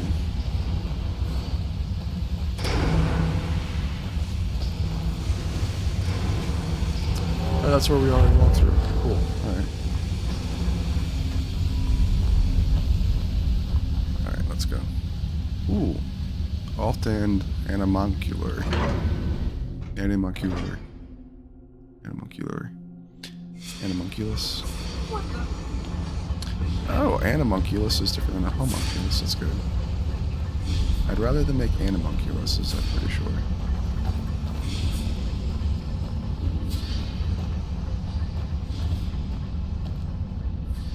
Ooh. Oh, Palmer, no good. Gold. And the mechanical inhabitants are all that remain of the Dwemer.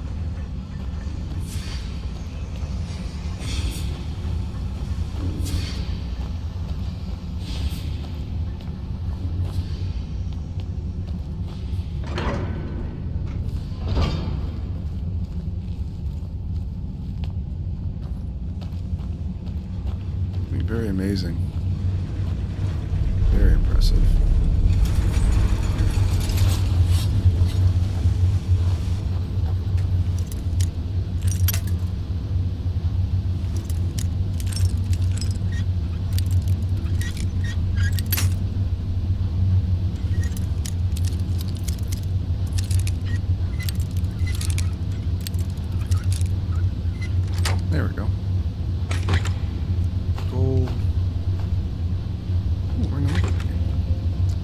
dress, ragged robes, and dress journal. The eyeless creatures took us in our sleep. I don't know what happened to the Khajiit brothers. We never saw them in the cell.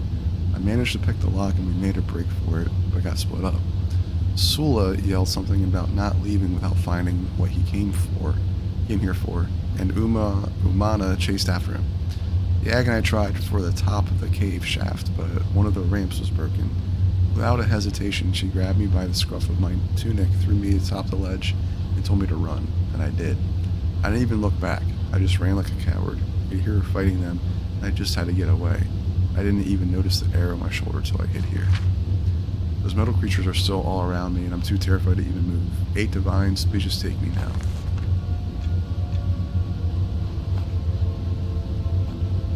Damn, dude. Bummer. Way to go. Alright, let's see here.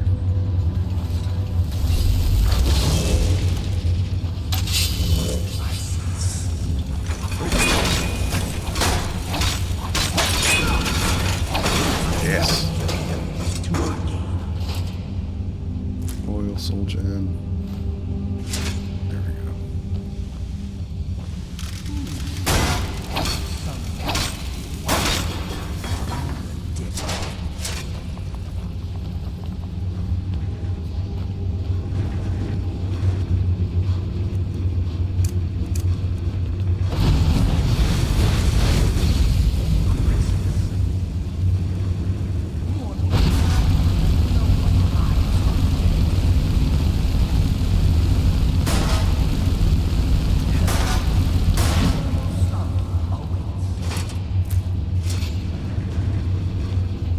Oh.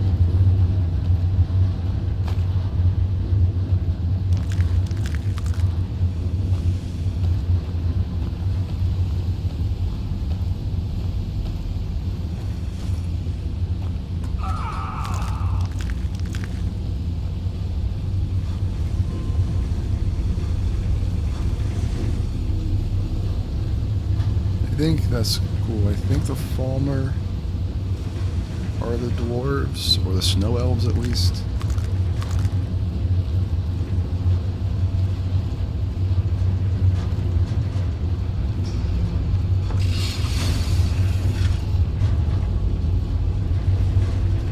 Oh, there's 2 levers.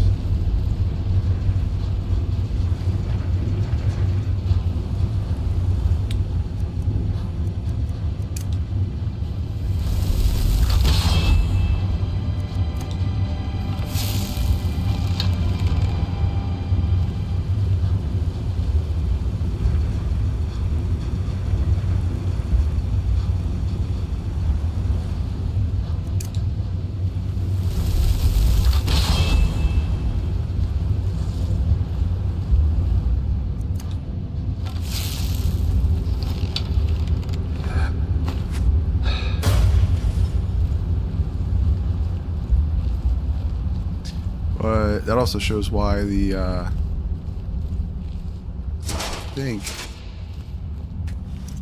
think the spiders ignore the Falmer.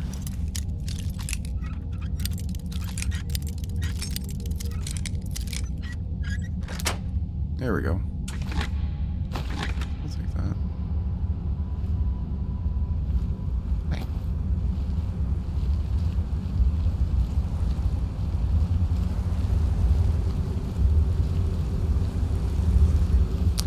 Ow.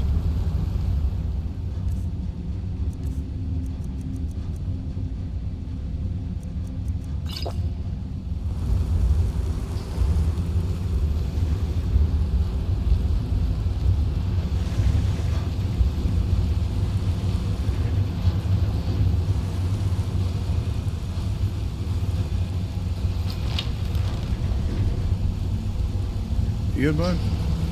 Did you just run around and kill everything? It's remarkable that so many of them ancient Dwemer creations still functional.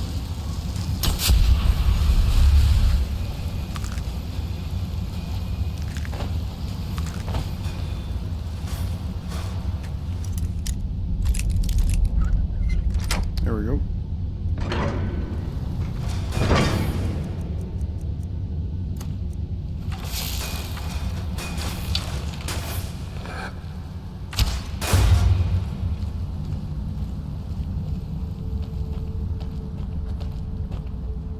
Ooh, expert.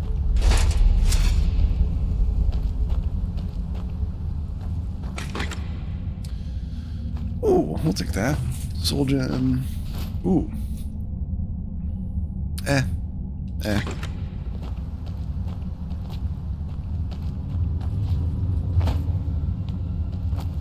That's cool.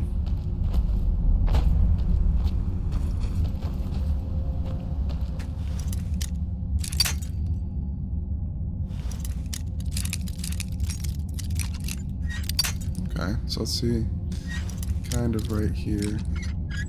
Ooh, there we go.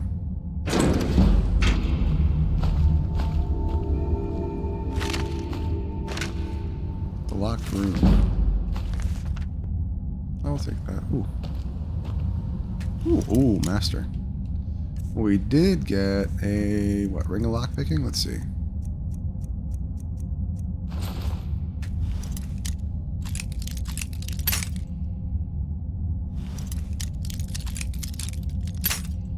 Okay.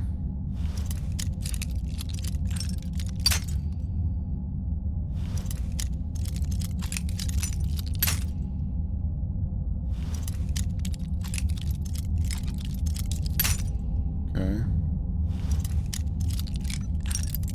There we go. Yeah, we at least found it. So let's see.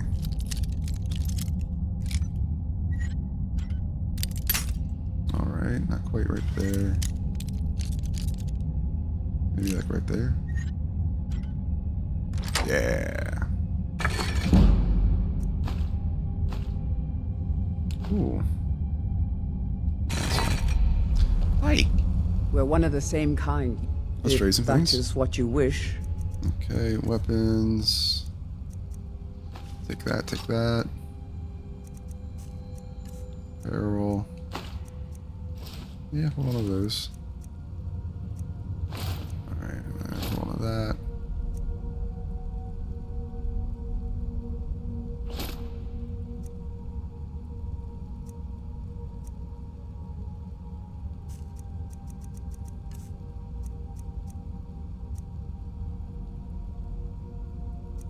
Oh. Oh, damn. Oh, Blankless Contument Spear.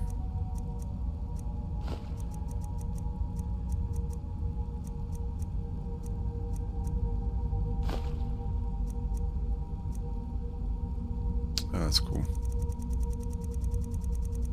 Amber. Food? No. Ingredients? Ooh. How many eggs we got? Yeah. Okay.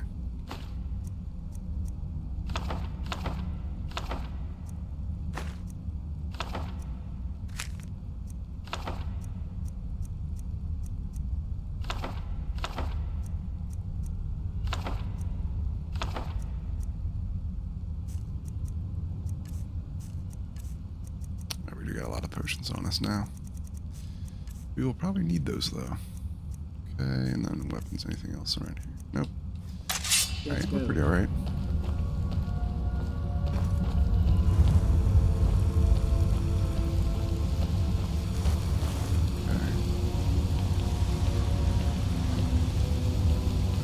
Alright. It's the... Alright, no turning back. We're committing to the adventure. Alright. Dagwood, Bronze Squad. Oh. That's his friend. That helped save him.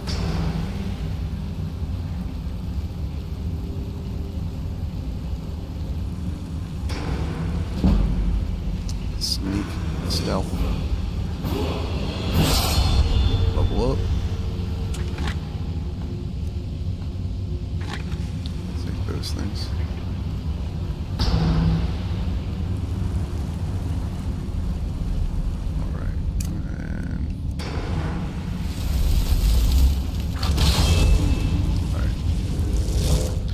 Run around and be a menace.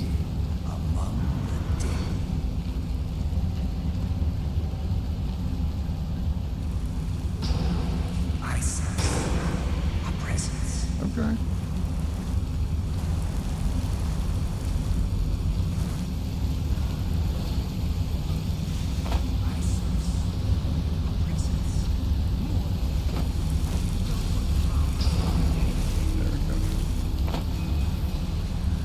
Oh, hi.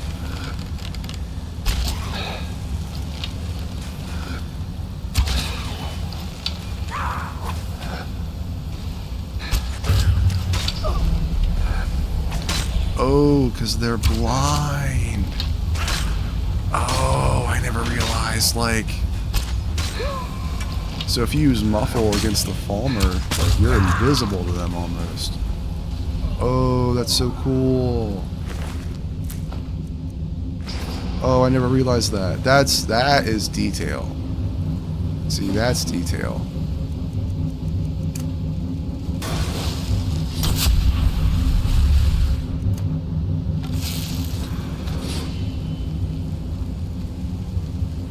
Alright.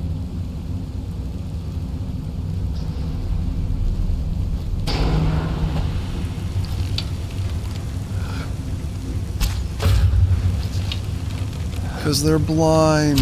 If you use Muffle, they don't know where you are. That's so good.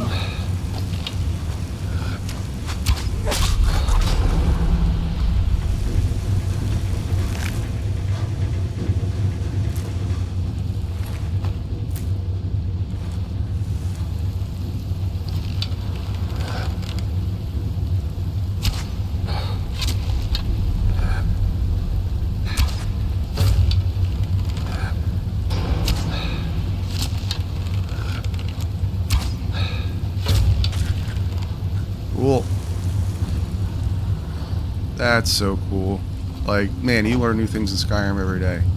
So it's like, they're not idiots, they're blind. That's literally part of their lore. Oh, we got caught by a trap, it's fine. That's so cool. That's such an attention to detail.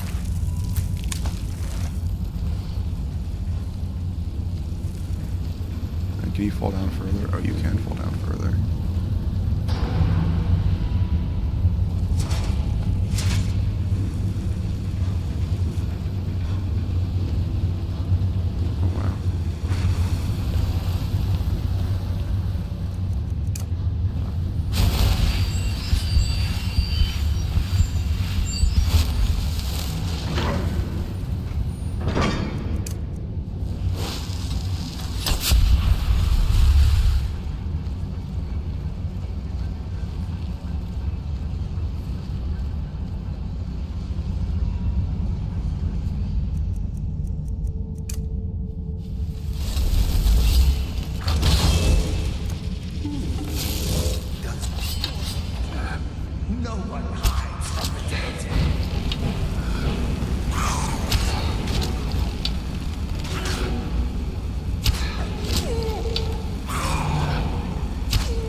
To believe that the entire dwelling race will one day return just as suddenly as it vanished.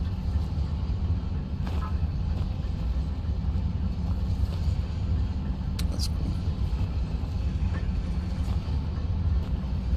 Neat.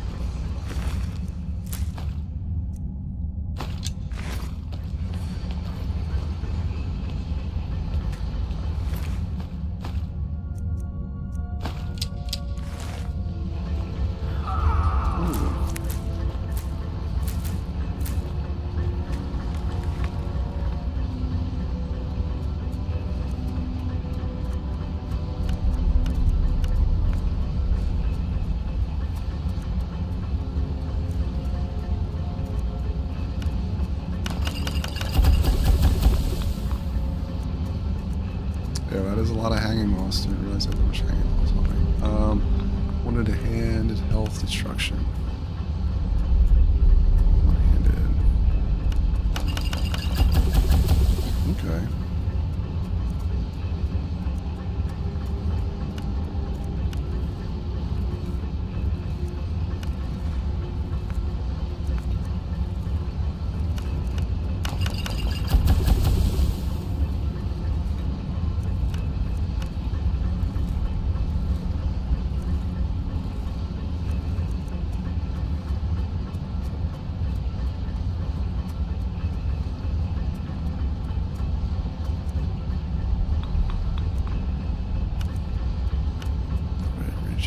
Magicka.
Alright, freed up some inventory. I think when you make potions, it like sometimes like evens out. Let's see. Ooh, hat. Ooh, skeleton. Ooh, there's a fork. Yeah. Got refuse pile.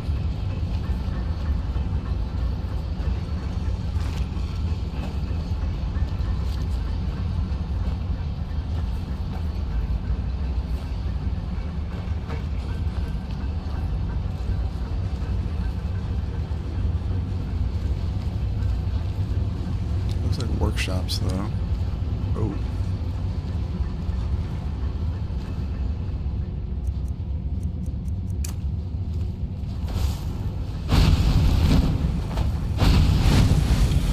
Ooh, and our spells are silent.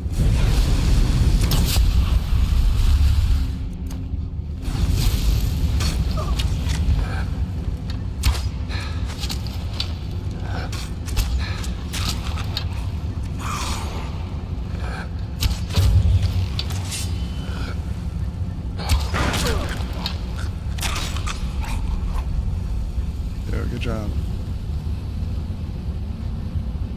Ooh.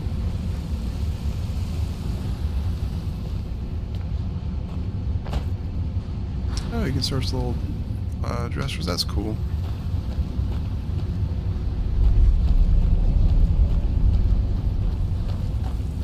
Ooh, I roasted some mushrooms. That's cool.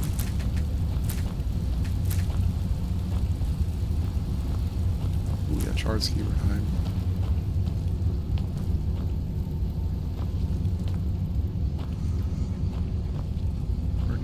Anvil.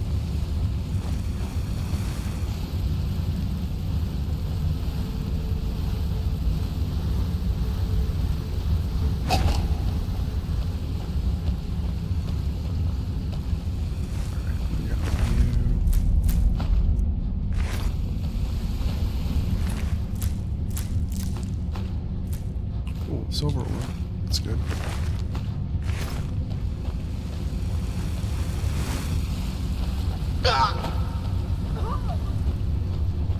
You okay? You're good.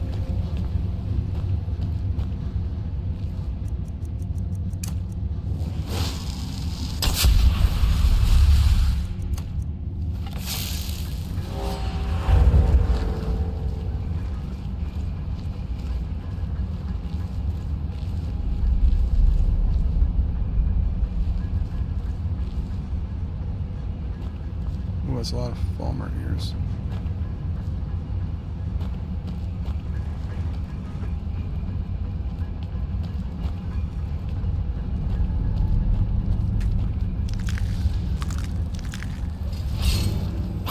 Oh shit.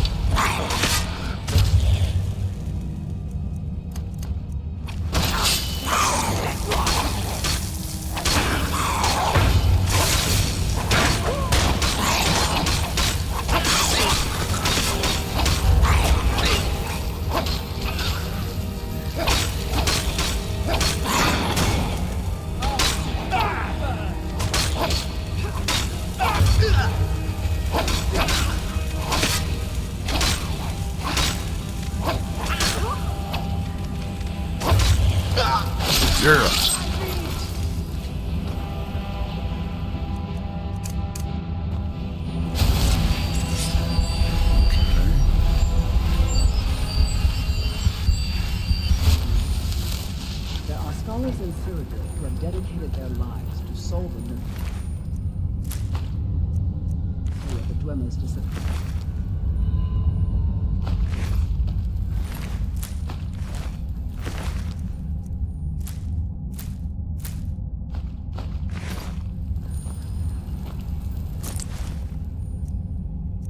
That's cool. Oh, some Imperial officers made it down here. Ooh. Often glacial ruins. Alright, where does it want us to go? So...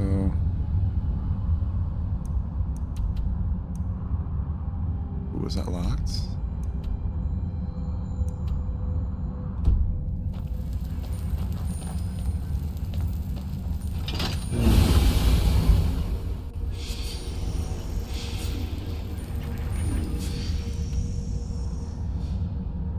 Ooh.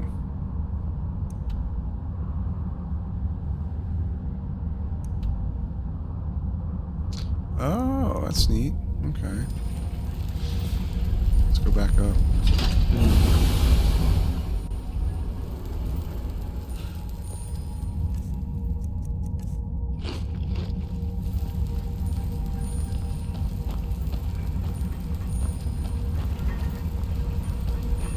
Ooh.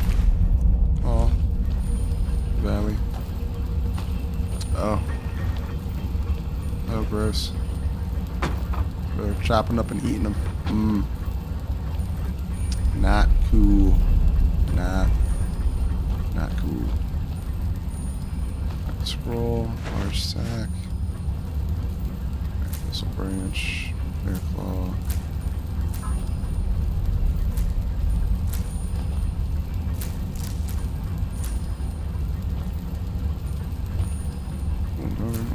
Sobering, yeah.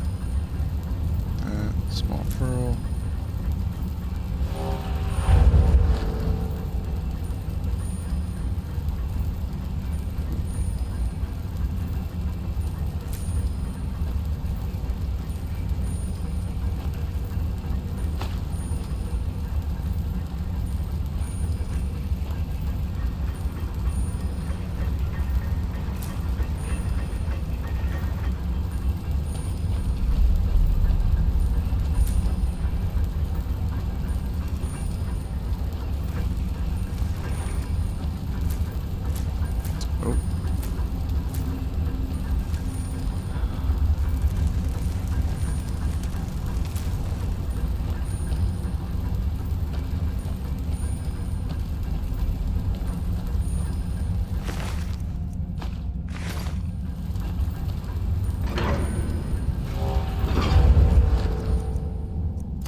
Ah.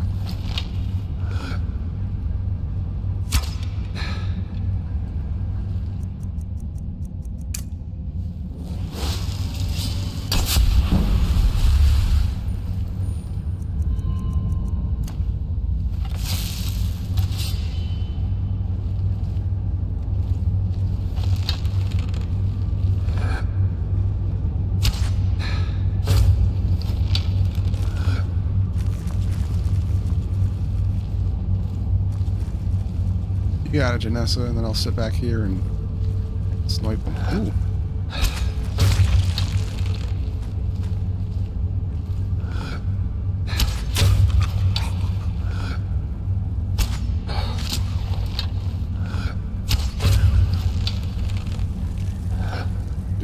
You don't see that guy?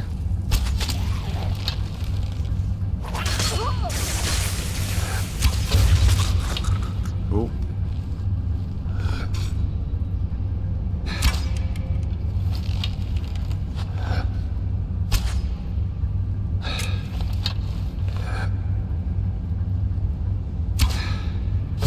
Get him. Really?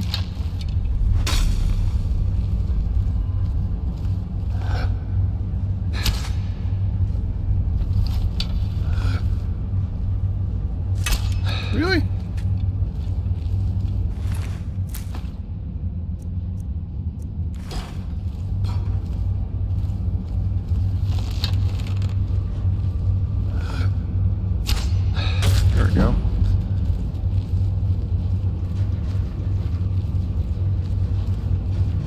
There we go.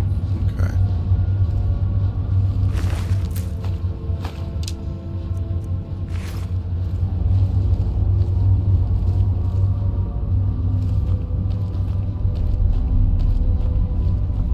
Little hut, little hovel back there. You.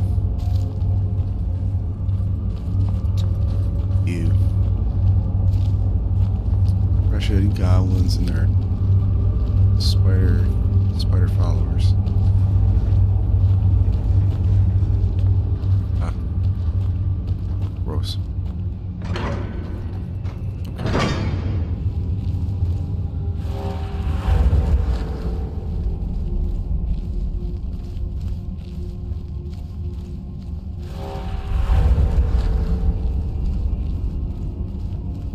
The claw.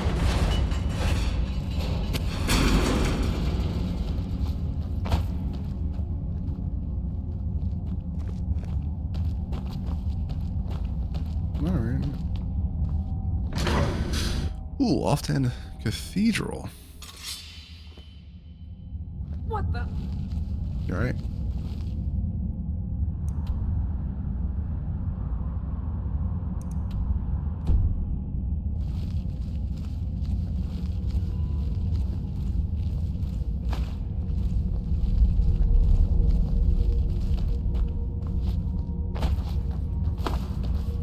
Oh, neat.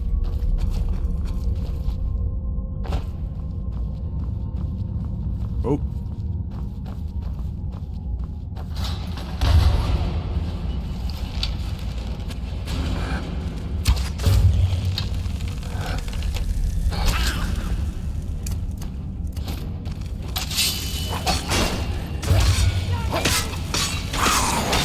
Yeah. That's the way. That's the way you do it. Right.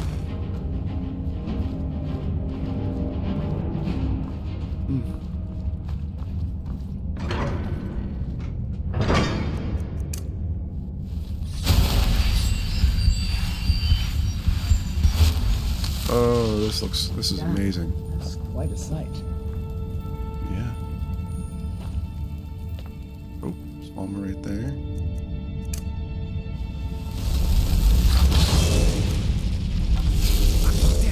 Comes for you now.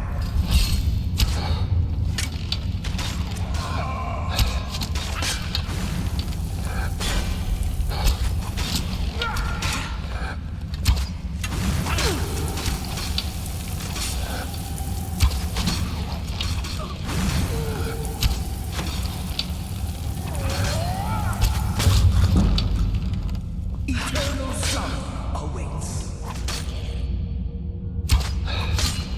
There we go. Get him. There is no for life here.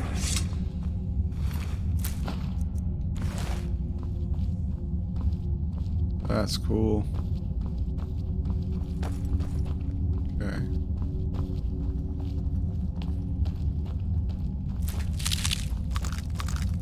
Don't look too far ahead. Nope, you're good. Oh, here's a chest. And I'll take that. Eh.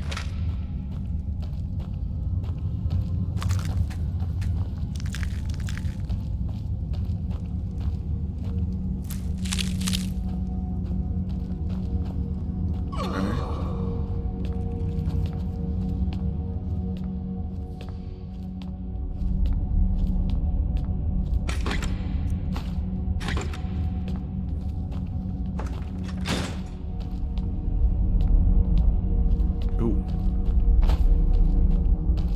Okay. Glowing mushrooms are cool. Come back for them. Oh.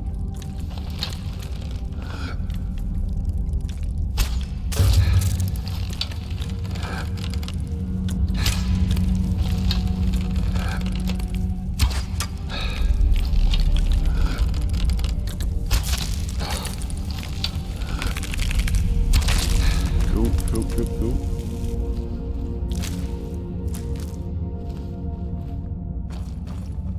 Those things remind me kind of like silverfish, but like way worse.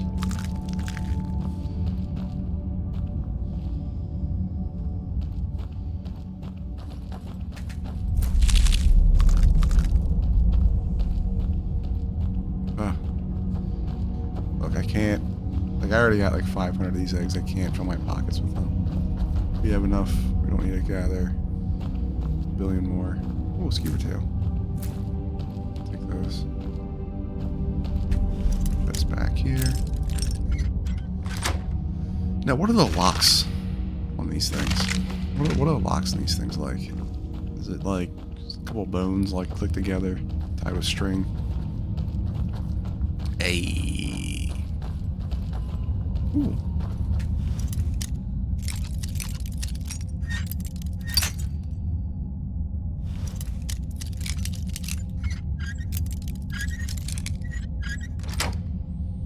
There we go. Oh. Unlock it. Open it up. Some gold ore. Oh, we need some gold ore? Okay.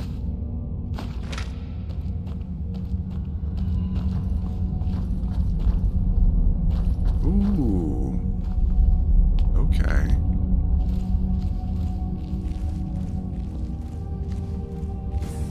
Oh, shh. Nikes.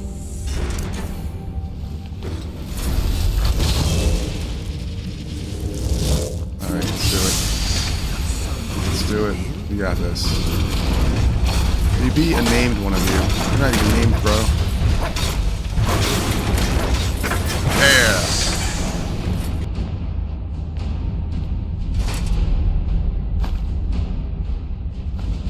I'm gonna hold on to one of those in case we need one. Kilo, what? What's up? Yes, Sarah, if that is what you wish. Okay.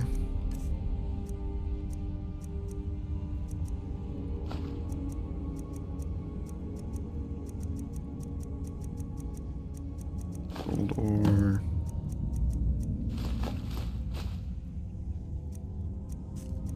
And then let's see, apparel, anything? Yeah. Oh, nice. We have a good amount of ebony arrows. I will use up these first. Ooh. Let's go. Oh, there used to be two. Oh, nice. Okay. Now before we enter in... Oh, yeah, look, there's a little chest.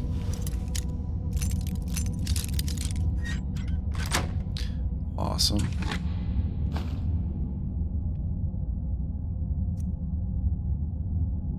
Alright, we'll keep that one. Ooh, and so we're starting to see kind of like, it looks like soul gem kind of ore placements, along with like some fancy mushrooms that would, ooh, big fancy mushrooms. That's neat. So we're getting a little hint, like a little taste. Gate open. Sulla, let's just get out of here. Hasn't there been enough death? Of course, you want me to leave. Just waiting for me to turn my back, so you can have all the glory for yourself. Hi? What? That's all you've got.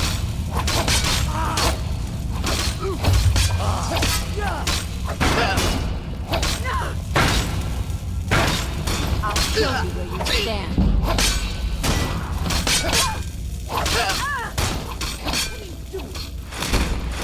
I'll see you burn. Do you guys like turn on each other? Alright, well that's a cool shield. We'll hold on to that. It's not crazy. So where does this one go? Up to Skyrim. Let's see. Oh, perfect. Cool.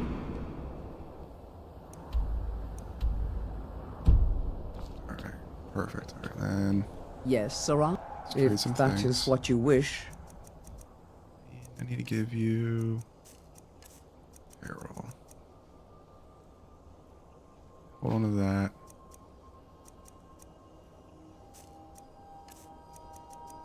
Ooh.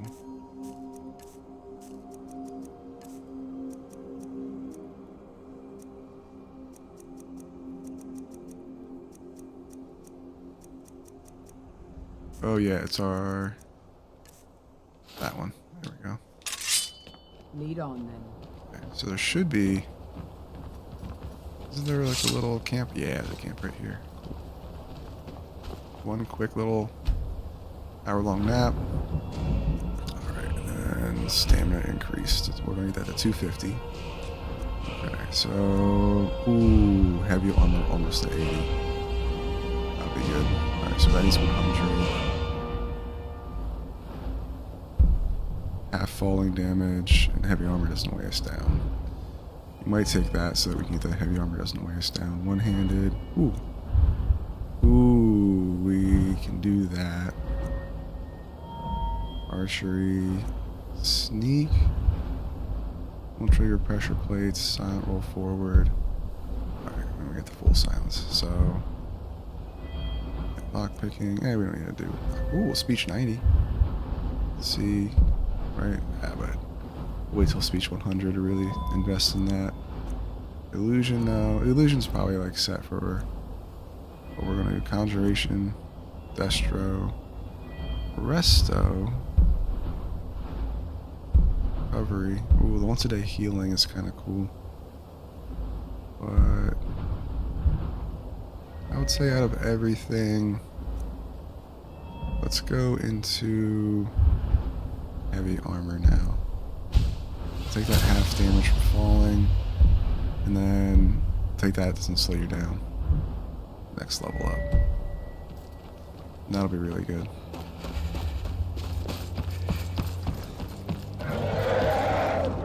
Hi. We'll hang out. We'll hang out later. We'll hang out later, buddy. We got dwarf stuff to do right now. Cool. Dwarf mechanism.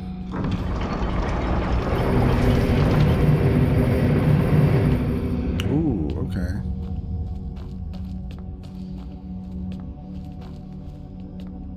Blackreach. And so we are here. Ooh.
Yeah.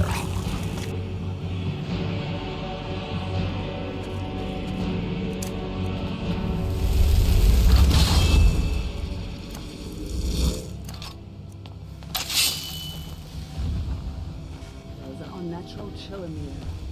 Some evil power is at work in this place.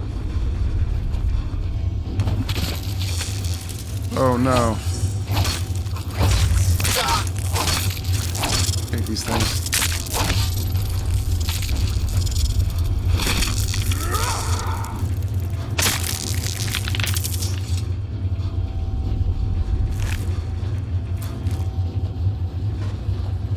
Ooh, Crimson Nurnroot.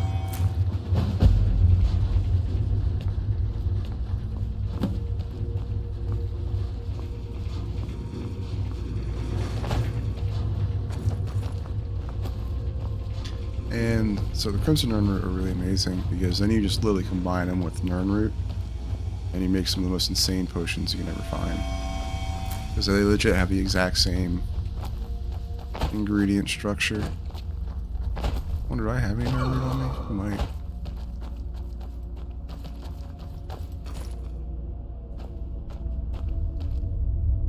Ooh. Alright. Alright. So we're going to save Blackreach for like its whole own day, right? So we'll walk around, we'll see what's up here a little bit, right? I think there's no fast travel nodes within Blackreach, but there's a lot, and there's a nice little secret over there that we'll get to. See Falmer over there. So amazing, like really just fantastical land. A whole underground world, like a whole underground hold. It's just the coolest thing. Like they did such a good job of creating this, and like the idea, like the player just had no idea this was here at all. And then when you start stumbling upon it, it's just a whole nother world. Lots of inhabitants.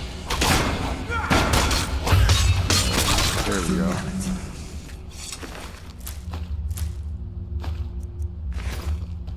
Its own like lore. This is just really awesome. I love this. So let's see. Maybe there's a home here. There's some sort of dwelling. And Cinderion's field laboratory. Cinderion sounds familiar.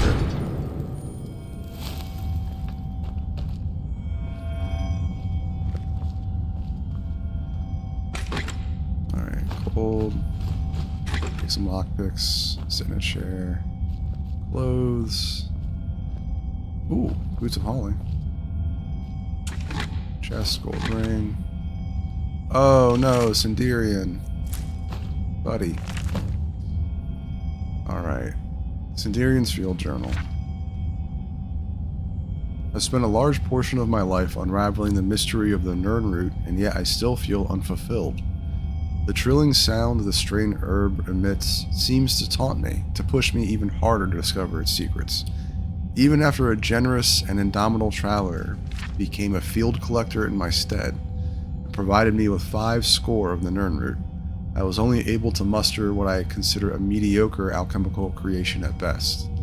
This only served to strengthen my hunger and whet my appetite for the solution. It wasn't until over 50 years later that the answer to my prayers was carried into my basement workshop at the Westweald Inn. The first thing I heard was the familiar tone, that unmistakable warble, unique to the Nirnroot. But when I turned around, my heart leapt and a chill ran down my spine. This was indeed a Nirnroot, but of a variety the likes of which I have never seen. The herb was awash in a spectacular array of red hues, each leaf seemingly emblazoned with innumerable variations of crimson. I couldn't move. I was completely transfixed. Never in my wildest dreams could I have imagined a species of Nirnroot with such unique property. After an awkward silence, I finally managed to stammer out a few questions to the traveler who'd brought me this treasure. He told me his name was Obeth Arnesian, a treasure seeker from Skyrim. Apparently, he'd been exploring a vast subterranean network of grand caverns called Blackreach, and had stumbled across what he dismissed as a noisy red weed. His expedition was largely unsuccessful, and he didn't want to leave the caves empty-handed, so Obeth picked one of the Crimson Nirnroot to bring home. He said that it took some time, but eventually he was pointed my way, and that perhaps I'd pay a fair price for it. Before I could gather my wits and ask anything else, Obeth offered to sell me the Crimson Nirnroot sample, a map showing me how to find Blackreach, and the strange key needed to breach its outer defenses. It took me mere moments to decide. Obeth left Skingrad 1,000 septims richer, but I would have easily paid 10 times that amount to obtain the sample alone.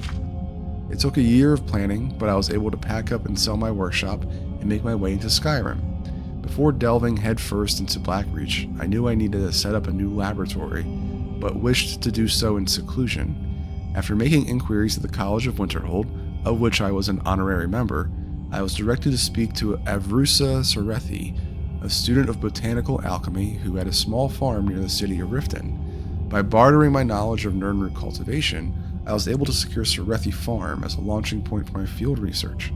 I kept the knowledge of the Crimson Nirnroot a secret from Aravrusa, but imparted everything else I knew to her in exchange for her hospitality. A few months passed, but I was finally ready to enter Blackreach.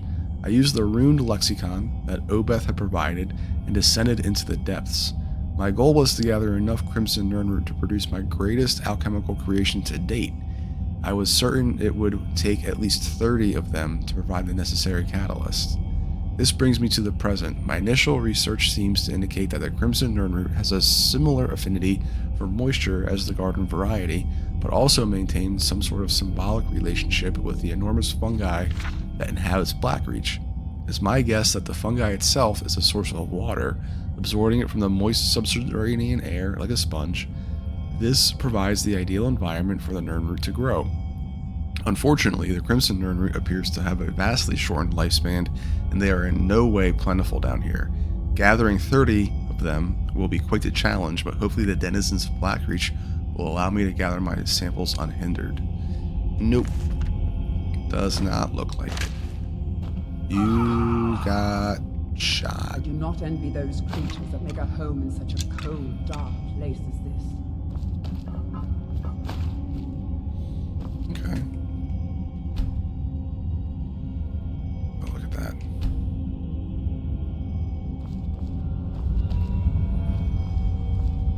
Oh, use cooking pot. Let's see. Careful. Our footsteps will echo in every chamber and tunnel. Yeah. You gotta be very, very careful. You'll get like 100 enemies jumping on you all at once down here.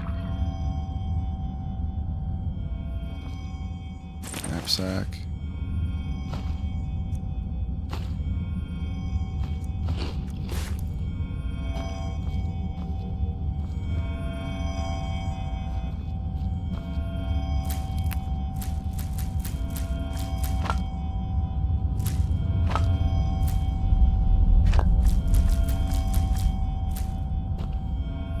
Oh, neat.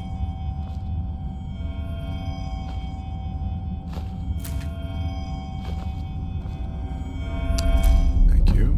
Ooh, here's regular Nirnroot. Nice. Fire slots.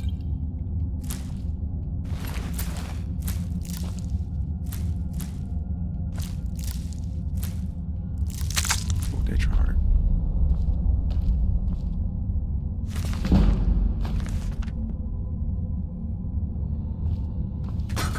Let's see.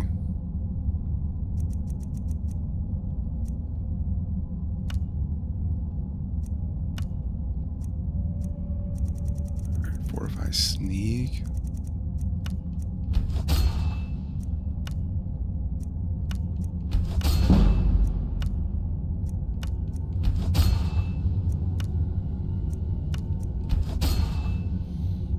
Okay, that land's load a little bit. Alright, let's see here. Alchemy lab. Oh.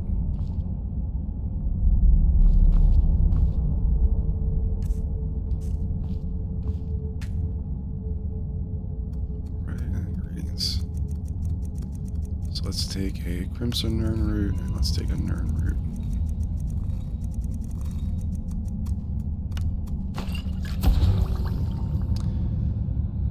Yo, that's so cool. Invisibility, damage stam, resist magic, damage health. Okay.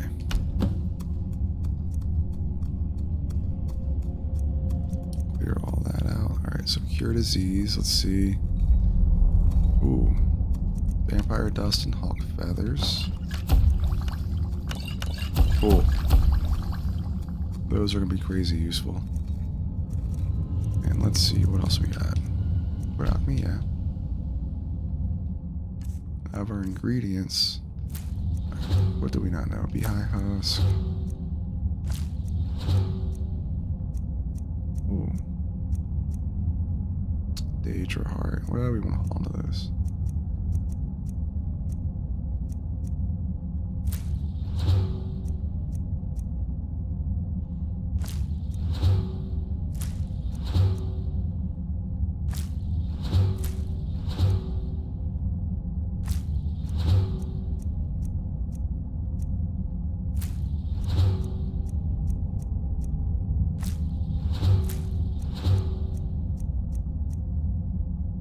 Oh.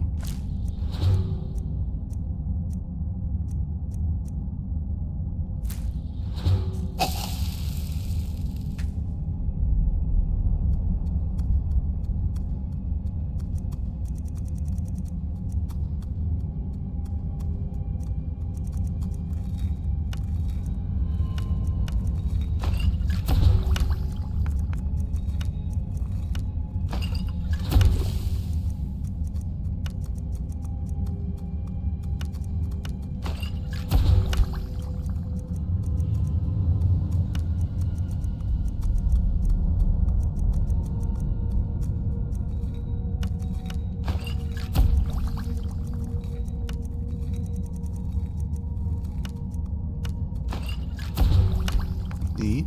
As we walk these steps, passages, we delve into the very bones of the earth.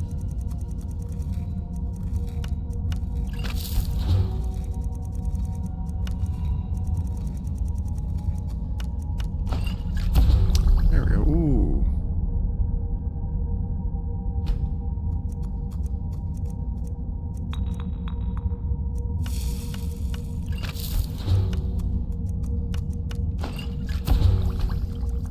There we go.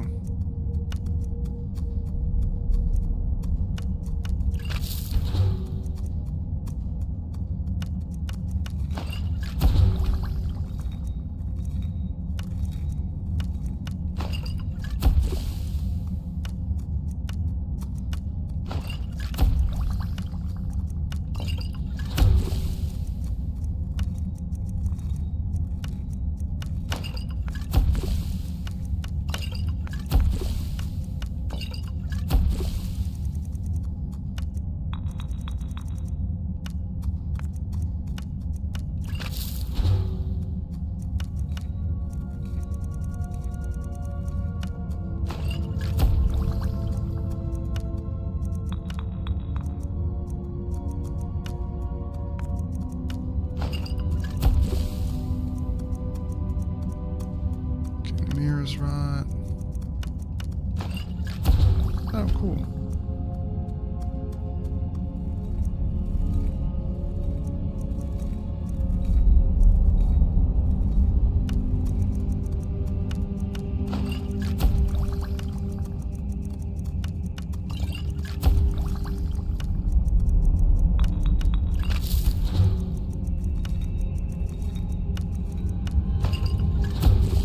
Neat. Okay, and then what else do we not know? Frost Miriam. Oh, cool.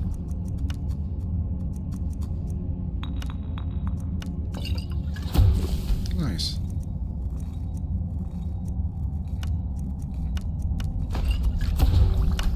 Oh, cool.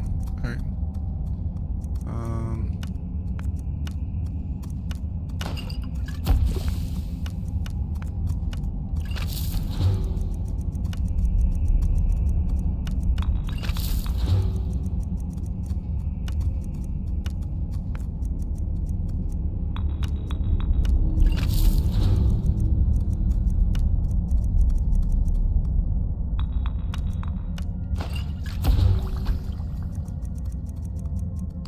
So let's see.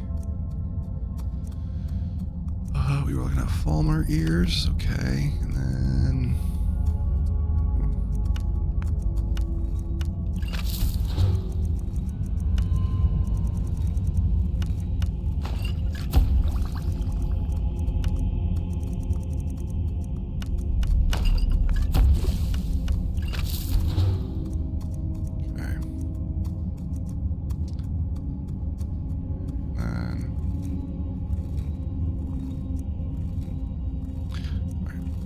Shard, skeever hide, and then something else I think is your disease.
Ooh.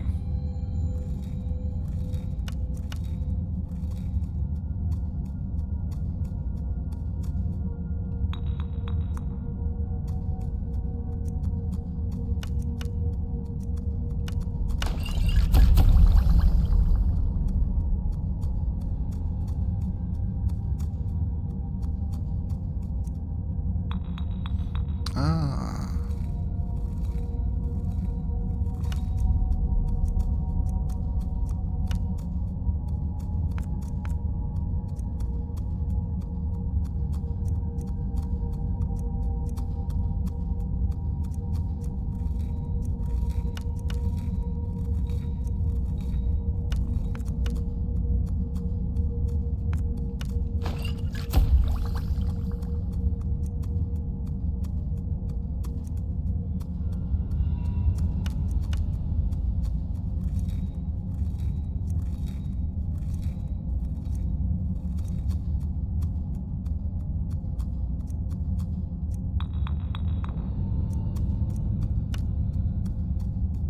Hmm.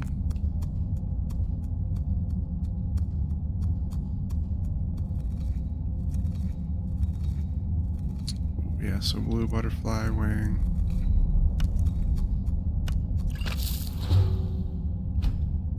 Oh, I thought it had a... Oh, yeah, right.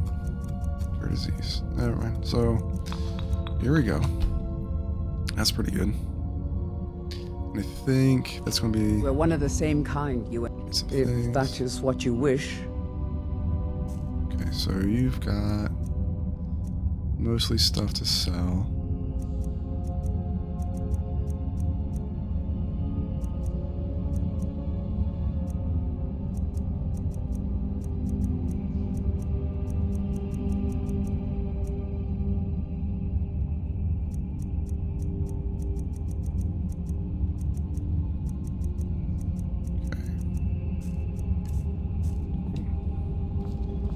See here. Alright, dump everything I don't need.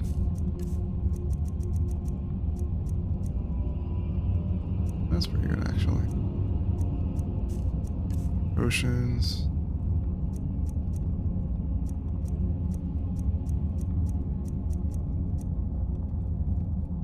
Yeah, we don't need that.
Hold on to those, and then here. Alright, so we got a lot of quest stuff in our inventory. That's fine, but we gotta clean it up soon. Alright, Dormer Cup. Barless Stone. Yo, so many gems to sell. Hell yeah. That's when we get to a good spot. We'll hold on to those to sell. Hold on to those to sell. These we'll get rid of for sure. Right. Cool. Then let's do a quick thing where we're gonna upgrade our... Yeah.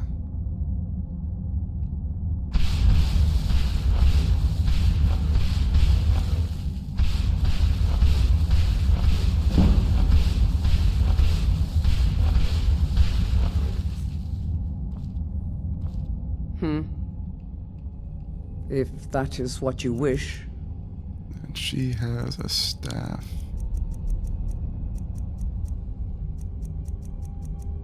Hag's Wrath.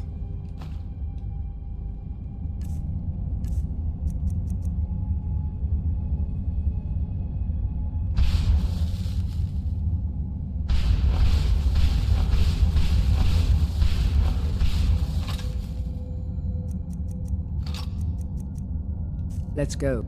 Yes, if that is what you wish.